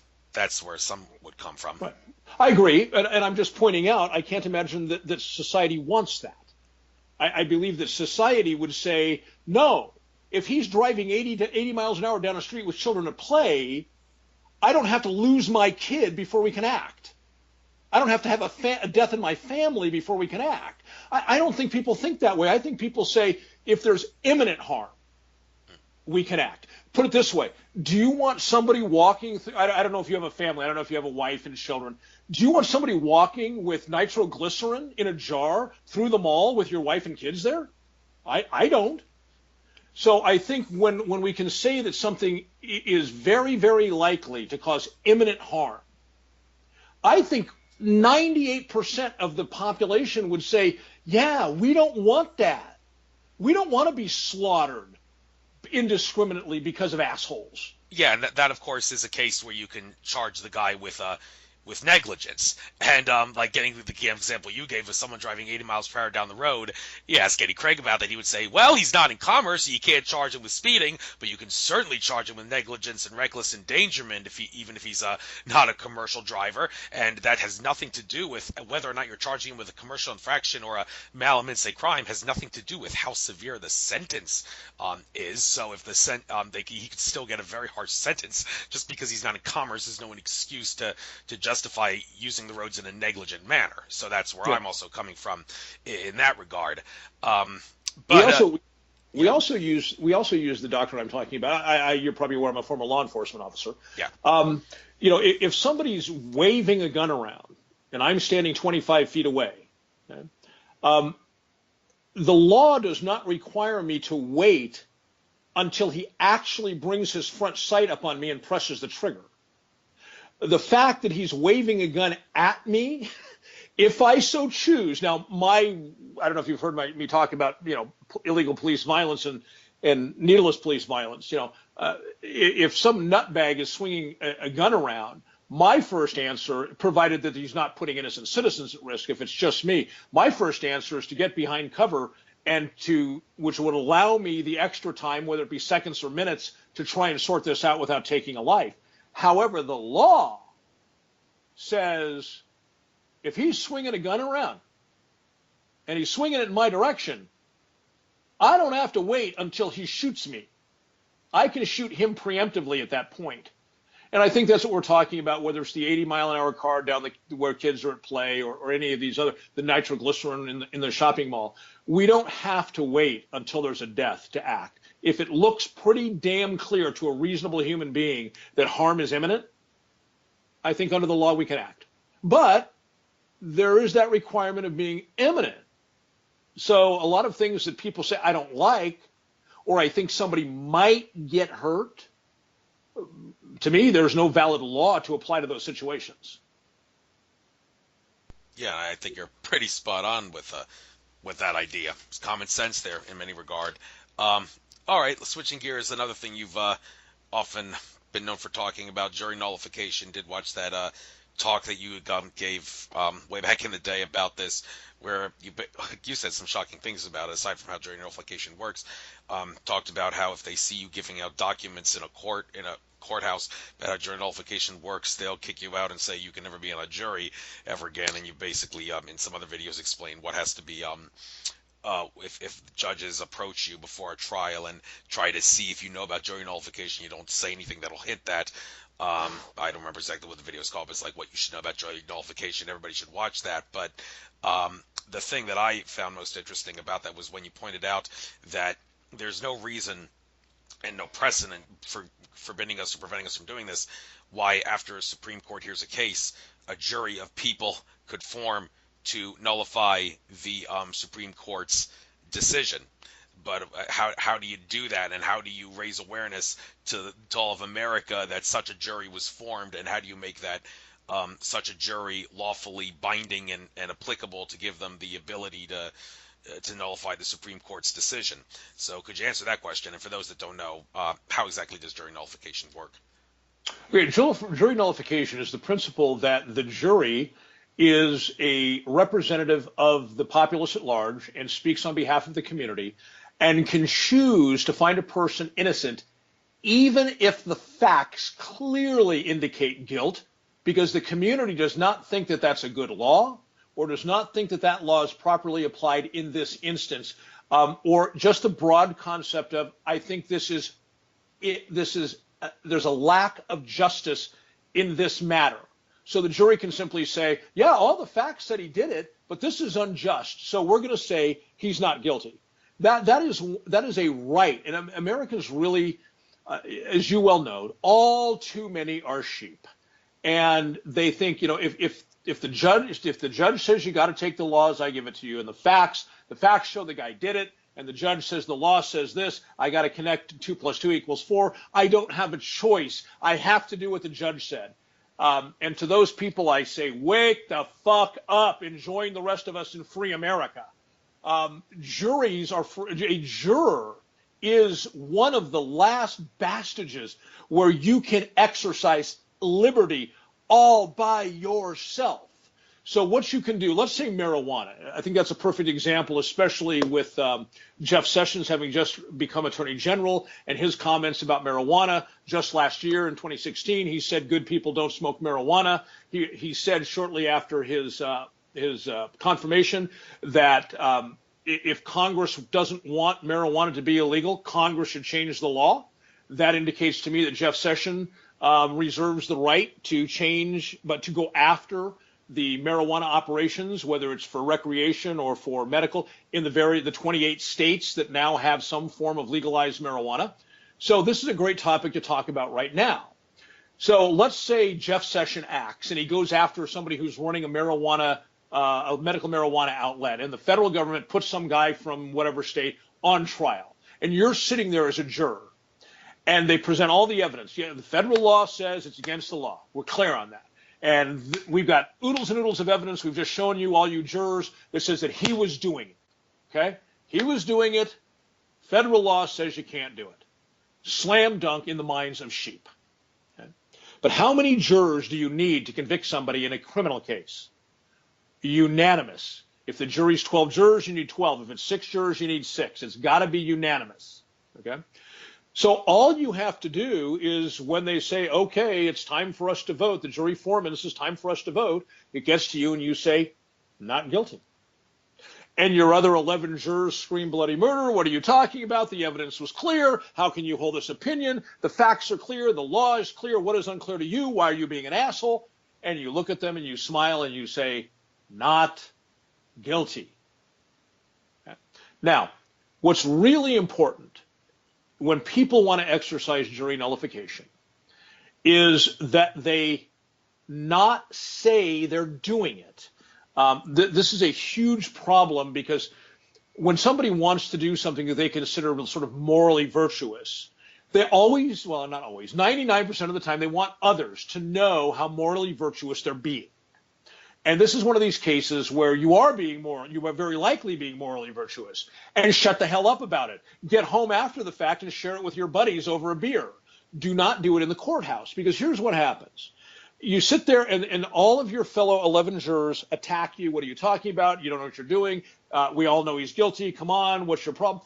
And you say, hey, look, guys, have you ever heard of jury nullification? This is wrong. I disagree with this law. I don't care what Congress has done. There is no justification in a free country to tell somebody they can't grow a weed, pluck some weeds, and pluck some leaves and smoke them. This is nonsense, and I'm not going to vote for this. So then one of the jurors gets a cute little idea, and he sends a note to the judge. The judge calls that juror in. That juror says, hey, Your Honor, juror number 8 is practicing jury nullification. He just gave us a whole speech on jury nullification. Okay. Then the judge calls the juror 8 in and says, I understand you're engaged in jury nullification. Well, you're right, Your Honor, absolutely. Because this shouldn't be against the law. He says, great, you're dismissed. Bring in an alternate. They convict the guy, and off he goes. What good have you done? So in order to be of value when you're engaged in jury nullification, from the moment you show up in the courtroom to report to the jury coordinator or whatever they call it in that courthouse, you shut your mouth. Hi, I'm Bob Jones. I'm here to serve on a jury. Love you guys. Yes, the courts are wonderful. Thank you. You get chosen for a jury. You go through voir dire, where they ask you all sorts of stupid questions, and you say yes. Can you follow the judge's instructions on the law? Well, of course I can. You take the facts as they're given to you. Of course I do. Okay. Then you sit in that juror's chair because they want you, they require you to take an oath to be a juror, okay? And people imagine they're taking an oath to the court. They're not. They're taking an oath to their fellow citizens. And you're right, according to the Supreme Court, I think this is really, really important. According to the United States Supreme Court, in 2 separate cases, you have an absolute right of jury nullification. It fell out of vogue after the Civil War. And the reason was, after the Civil War and after the freed black slaves were still in the South trying to eke out a living, what would happen would be, for instance, a bunch of white boys would rape a black girl. It would go to court, and the jury would refuse to convict because, well, it's just some white boys raping a nigger girl. Ain't nothing wrong with that. That was the mindset back then, right? So at the time when the federal government had control over the southern states as a defeated foe, they initiated this thing that you will take the law as the judge gives it to you. You are no longer welcome to practice jury nullification. And if you look at the circumstances in which those instructions were given, I think a lot of people would say what the juries were doing was morally reprehensible. And so they tend to excuse the federal courts from directing the jurors in something which is unlawful. Yet here we are in 2017, and courts are still instructing jurors in something that is unlawful. You have an absolute perfect right to engage in jury nullification. But it is a tremendously powerful right. And I hope that anyone who employs it in the cases where it is justly employed, not just to, quote, screw with the system. Use it to free an American who should not be incarcerated. Well said, Dave. I certainly can't argue with that. And I don't know if I'll ever go to jury duty again. I was invited once, but I haven't been invited since. And it's been like almost 10 years since I had the opportunity to do it. But if I had the opportunity to do it, I'd do it. But I don't know. I've kind of gotten on the local law enforcement and government's radar with all the stuff I do, exposing corruption. And I'm not going to get into detail about how that's the case and how I know that to be the case. But anyhow, I do want to switch gears again. Another issue that I've heard you discuss in some videos, in fact, a very emotional video on your YouTube channel called This False Arrest Just Happened, which was given about a year ago, talking about that guy in Nye County who was they booked him on 3 felony crimes with 0 probable cause over something involving a keyboard and all that. And this issue of well, first of all, can a criminal record ruin your life? Now, there's a lot of people who have felonies on their record, but they still get jobs because they agree to work under the table for a low-paid cash salary. Of course, that's not really the best way to go about living, because then, like I said, you're working for peanuts in a sense. You have to agree to lower your salary and work for cash and all that. And many of those people who do that, they still have to make a living through other things, like maybe, dare I say, it's selling drugs or living off welfare. But there's also other people who really don't seem so, that have actually taken a more pessimistic attitude, saying you should never try to get arrested, because if simply having an arrest can ruin your life. And then you hear the argument, no, a convictional arrest is benign, and they say no, it's not. It can ruin your life. Now, the issue here, there's a couple of issues with this. Common sense would say that if someone is arrested for, regardless of whether it's a felony or a misdemeanor, and the charges are eventually dropped, then common sense would say that should no longer be a matter of public record, because the guy didn't actually do anything wrong, if justice was clearly served the right way. But then again, that arrest is on your record. So the question I have here is, how exactly did society, when did this happen? I need you to give me a historical lesson here. When did society decide to make all arrests, and not just convictions arrests, but just flat out arrests, be a matter of public record? And why hasn't anybody decided yet, okay, this is stupid that the people that get their charges dropped still have this as a matter of public record, which in some cases will ruin your life and in some cases it won't? Why has that never been changed? I don't think you can change public access to public records. And arrests have been a matter of public record. I mean, I'm 57 years old, and arrests have been a public record since I was born. I think most Americans do draw a distinction, and more so as time goes on with improper conduct by law enforcement. I think more and more Americans every day understand that an arrest is not a conviction. However, there's still that group that, well, if you got arrested, where there's smoke, there's fire.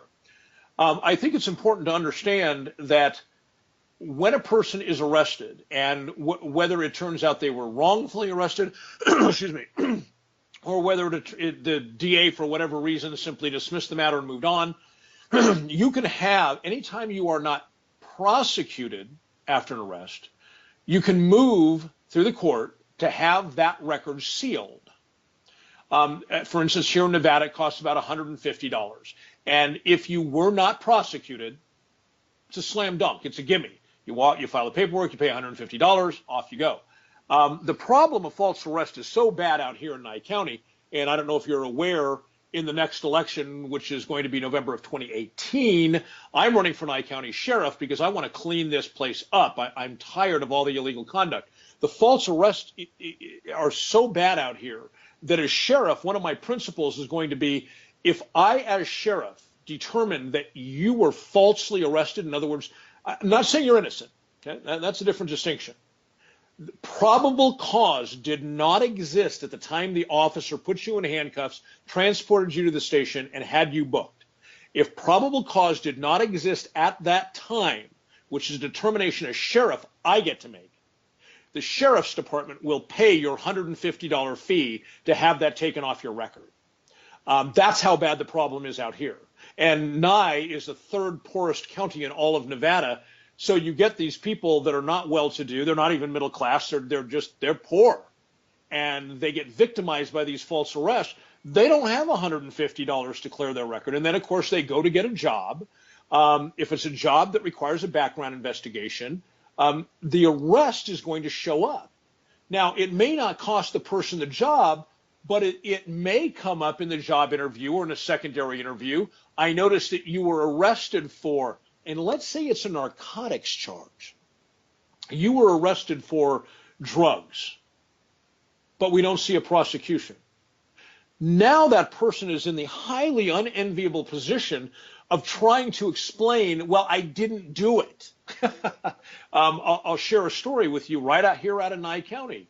There was a young man here in his late teens. He had gotten involved in the drug scene a little bit, decided he no longer wanted to do that, cleaned up his act, left that scene behind, and he was walking through a hallway of one of the hotels here in town.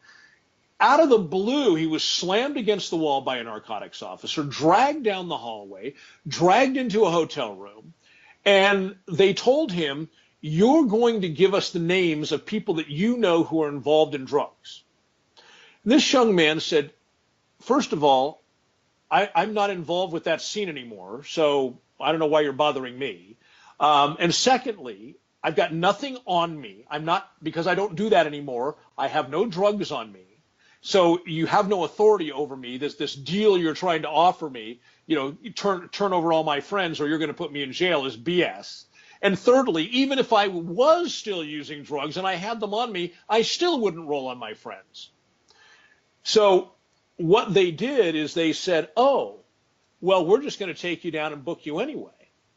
And he laughed and he said, for what? One of the detectives reached over onto the table, picked up a pipe, and said, for paraphernalia. Put him in handcuffs, marched him down to the station, booked him in for possession of drug paraphernalia. But because it wasn't a legit arrest, and I guess they wanted to use that dope pipe to threaten other people down the road, they didn't book the pipe into evidence. So when it got to trial or pre-trial, they dismissed the charges because there was no evidence. It was paraphernalia was the charge, and there was no paraphernalia booked into evidence. But he went to jail. He spent the night in jail. He had to go, he had to deal with a public defender. He had to give up hours and hours of his life simply because they had the ability to punish him for not giving them what they wanted. That's how bad things are in this town. Yeah, there's a lot of examples where that happens. It's one of those you may be able to beat the rap, but you can't beat the ride kind of things. But that raises the question of, well, how do you know if you're going to, after all the hassle and all the ride, they're going to find a way to let you go? I mean, there's a lot of different examples I can give of this, but one of the classic example is the case of that NSA whistleblower Thomas Drake, and this is pre-Edward Snowden time, where Yes. he went through all the proper legal channels to rat the NSA out, and he was a senior executive there. You would think, okay, if he's going to do this, it's within his job. Nobody's going to hassle him. Well, apparently there are powers that be above him that went after him, and in the end, there was no crime they could charge him with, but they just tried to run him through the ringer anyway, and they eventually ran out of ideas, and the charges against him were dropped.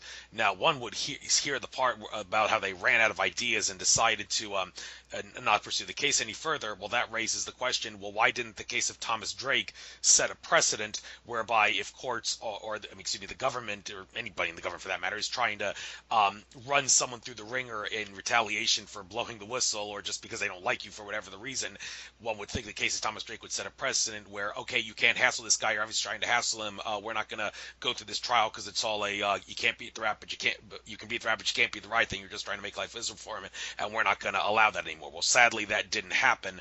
So I could imagine someone who didn't get off so easily and was convicted of something they did not do because the government didn't like him, and they would ask Thomas Drake, how exactly did you get scot-free because the court ran out of ideas, but the same thing didn't happen to me?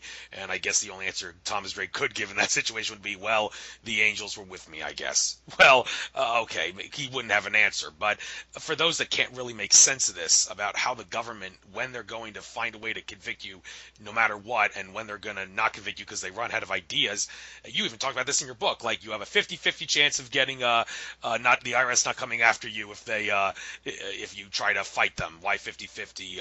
I don't know. So, but is there maybe a way to help make sense of when a whistleblower would go free because the government runs out of ideas and when they're not? Well, I think in Drake's case, as you pointed out, he had actually worked from within the system and followed the procedures that a whistleblower is supposed to follow. That would be considerably different than what Edward Snowden did, as an example. So when he says, I guess the angels were just with me, I think, no, Drake played his hand correctly. I don't mean to sound in any way arrogant or pretentious, but there's a reason that every single year the government hauls people into court and convicts them for various tax crimes. And yet I'm over here having written the book that's freed tens of thousands of people. I worked with people for 15 years. They know exactly who I am. Do you remember back in the Iranian hostage crisis, used to go around and there were pictures put up on the walls of construction sites and whatnot of the Ayatollah Khomeini with crosshairs across his face? Well, I imagine at the IRS office, especially in the early 2000s, with the National Office of IRS, the Criminal Investigation Division, I imagine my face was there with crosshairs. I was the guy they wanted. They got everybody underneath me, and I was the next guy they wanted. I was on the top of their list. And to this day, I'm still walking around breathing free air. And again, no arrogance. I don't mean it that way. But like Drake, I follow the law, not the rhetoric that the government puts out through its complicit media. I follow what the law actually really says, and I can prove it. So why would they go after me? Because what would happen is they would lose, and that undercuts their entire their zeal to appear to be, and this is very important for them, appear to be always the winner and unassailable. That if you go up against them, you lose 100% of the time. That is where they get their mileage from. And any case where they're not going to win is a case they want to shy away from. So when people are talking about whistleblowers or other people, my answer to people is always the same. And I think a lot of people who are activists sort of look at me sideways when I say this. I tell them, obey the law. Now, that's different than civil disobedience. Okay, let me be very clear about that. Civil disobedience is a different issue. But when you're trying to get from here to there to accomplish something, don't cut corners. It might take a little more time or a little bit more money or a little bit more elbow grease to follow the law to get there. I told you the story earlier of the guy Chet, who's sitting in a federal penitentiary now because he didn't want to do it correctly. He didn't want to follow the real law. He wanted to use these cockamamie theories. So he's sitting in a federal penitentiary. He likely had to use the actual law. He'd be sitting on a beach someplace enjoying himself now. Does that answer the question? Yes. I often hear Eddie Craig say the same thing about all the birth certificate patriots who say that let's use the birth certificate argument and all that to no. You gotta fight them using their own laws. All the checks and balances you need are in the statutes and codes because correct. Because these guys are so evil. They have to make strict laws to keep themselves in line. And lucky for us, that's how we can get out of it if we're willing to put a little effort into to do that. It's really amazing when what Eddie talks about. You rely on what they wrote to validate you when you go to court. It strikes me one of the oddest phenomenons that I see in American law is that the government in its law tells the truth. You would think if they wanted to be true despots, they would hide that stuff. They would omit that stuff when they print it. But it's all right there. Eddie reads it. I read it. We share it with the public. It's all right there. All we have to do is use our brain and spend some time.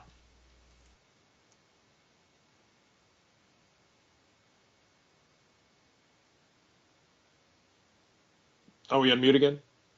Yeah, I was on mute again. Thank you for pointing that out.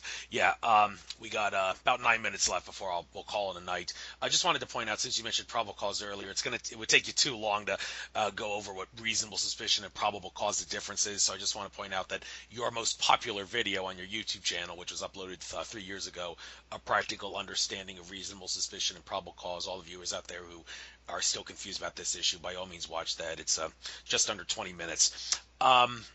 But one more question, switching gears again.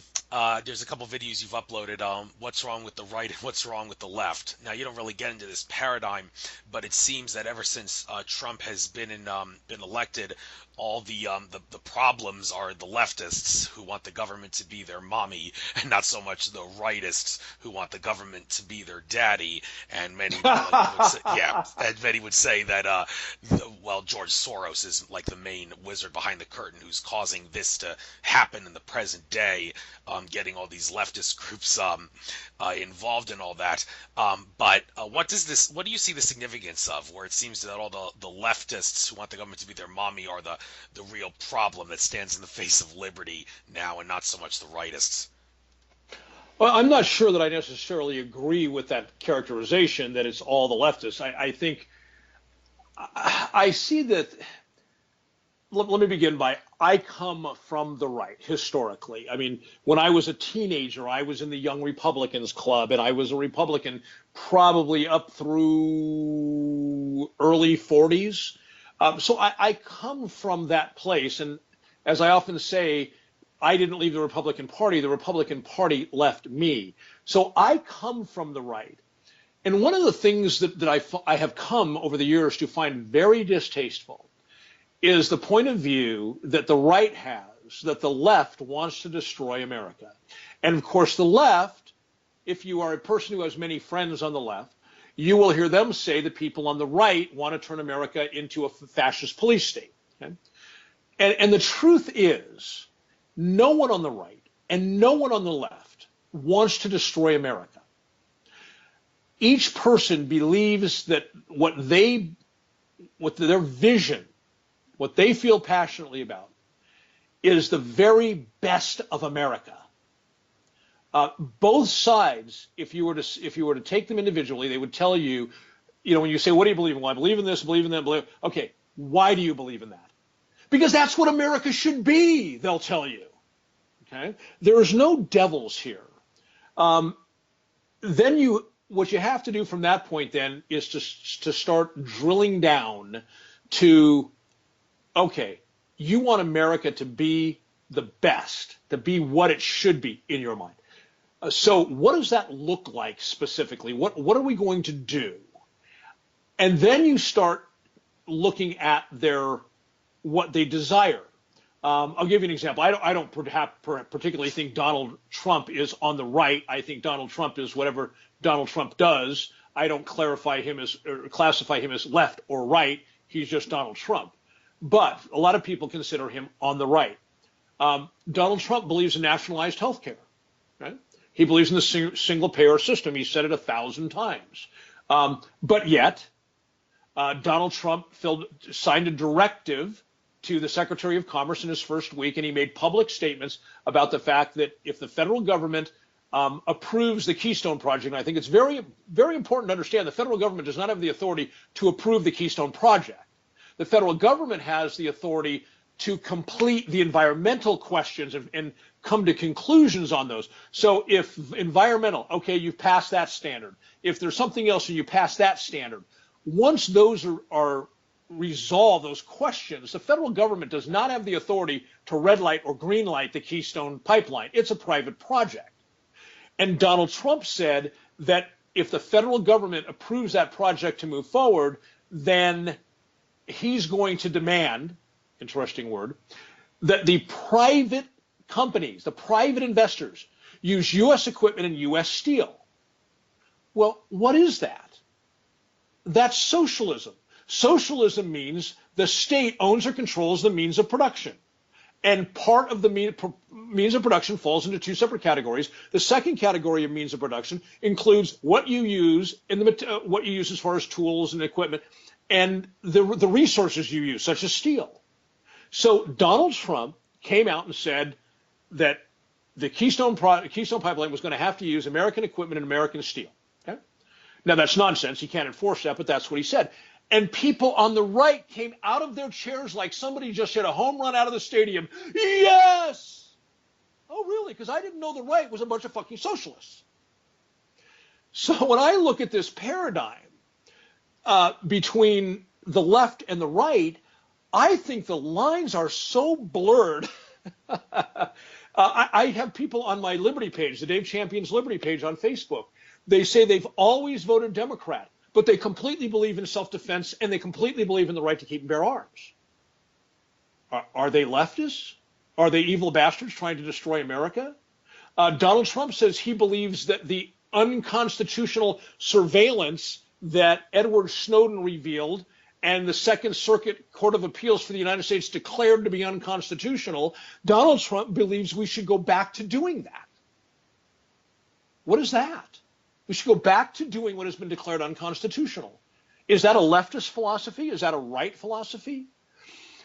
I think we need to jettison this left-right, because really, in my opinion, what it's designed to do is to say, you're invalid.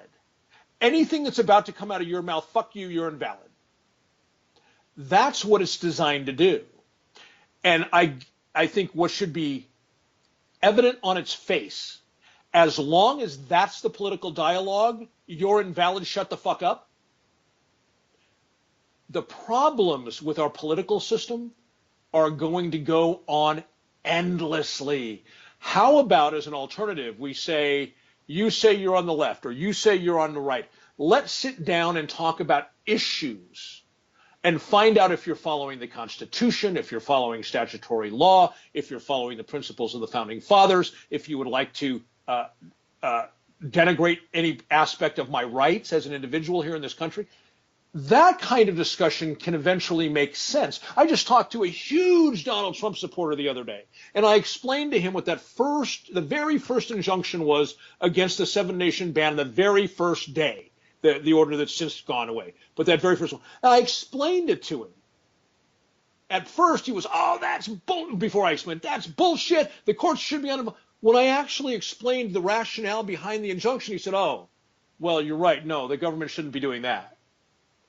But if I'd said you're just an extremist right-wing nutcase, so nothing you say is valid, we would have never gotten to that point in our discourse where he said, oh, I see now.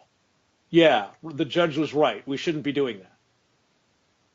So we have to, in my opinion, we have to stop trying to demonize the other guy as evil by labeling him, which is the equivalent of saying you have nothing valid to say, shut the fuck up. Okay, yeah, fair enough on that. All right, just one quick yes or no question, and then another question I wanted to ask you about guns, and then we'll call it a night. Well, first of all, about socialism. Yeah, I can certainly agree that socialism is not the way to go. It goes against human nature, and yes, private property may seem selfish, but it always works out better. So it's better to have that. But then again, can't you make the case that a lot of socialists are respectable people because they've learned to live off their needs? I mean, Christ, well, he was a communist, they say. He learned how to live off his needs. Well, what's wrong with that? I mean, so do you at least respect people for taking on a socialist mindset of, I can live off my needs, I'm not greedy, I can live like this? Sure. The older I've gotten, the less I judge people. So there are certain people that stand out as being particularly bad or evil, but the vast majority of people, they want the same things that you and I do. They may disagree about how to get there, and that's where education comes in. That's what I do day in and day out, educate.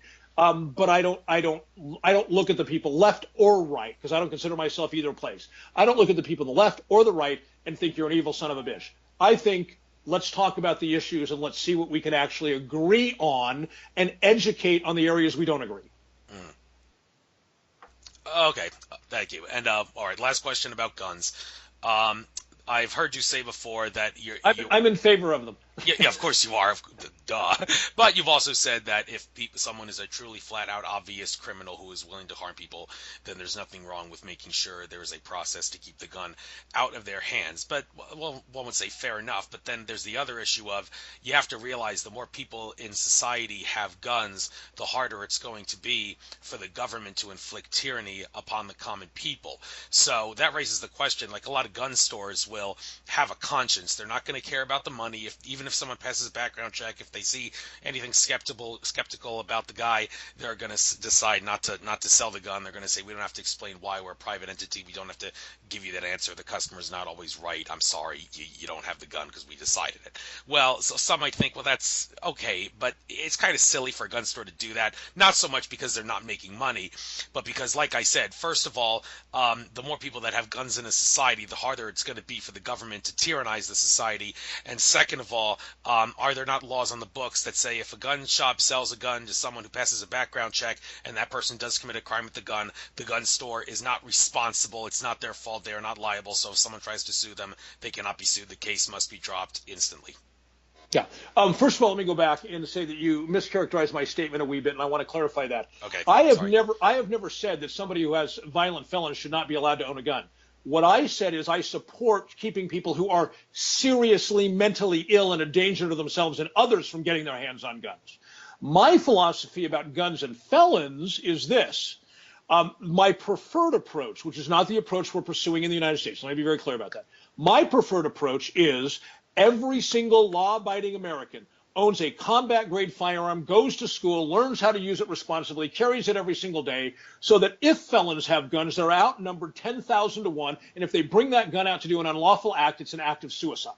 Okay, that's my preferred model. We don't need to outlaw them having guns. Just if they come out with a gun to commit a violent felony in our presence, we kill them. End of story. And a problem. Okay, and there's nothing wrong with that because we're killing them or we're shooting them. They may die. At the time, they're committing a violent felony. So rock on. That's my paradigm. Where we stand today, of course, is that Americans don't like Dave Champion's program. People are, oh, well, it's inconvenient. I don't want to go to gun school, and the guns scare me. And even if I really like guns, well, carrying one every day is really inconvenient. So there's all these excuses. So because of the excuses, then it's, well, I guess if it's a violent felon, or in most of America, a felon, period, even if it's just, like a drug felony with no violence involved. Well, if it's a felony, just keep the guy from having a gun. That way I don't have to inconvenience myself carrying a firearm. That's where we're at, and I think it's kind of sad.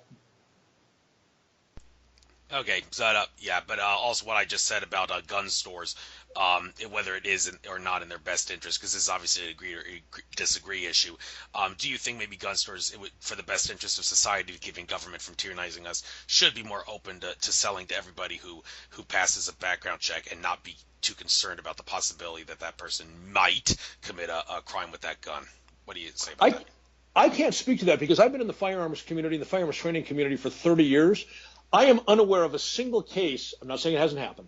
I'm unaware of a single case where a gun store has said you are legally able to own a firearm, but I think not. Get out. I'm not aware of those. I'm sure it's happened a time or two.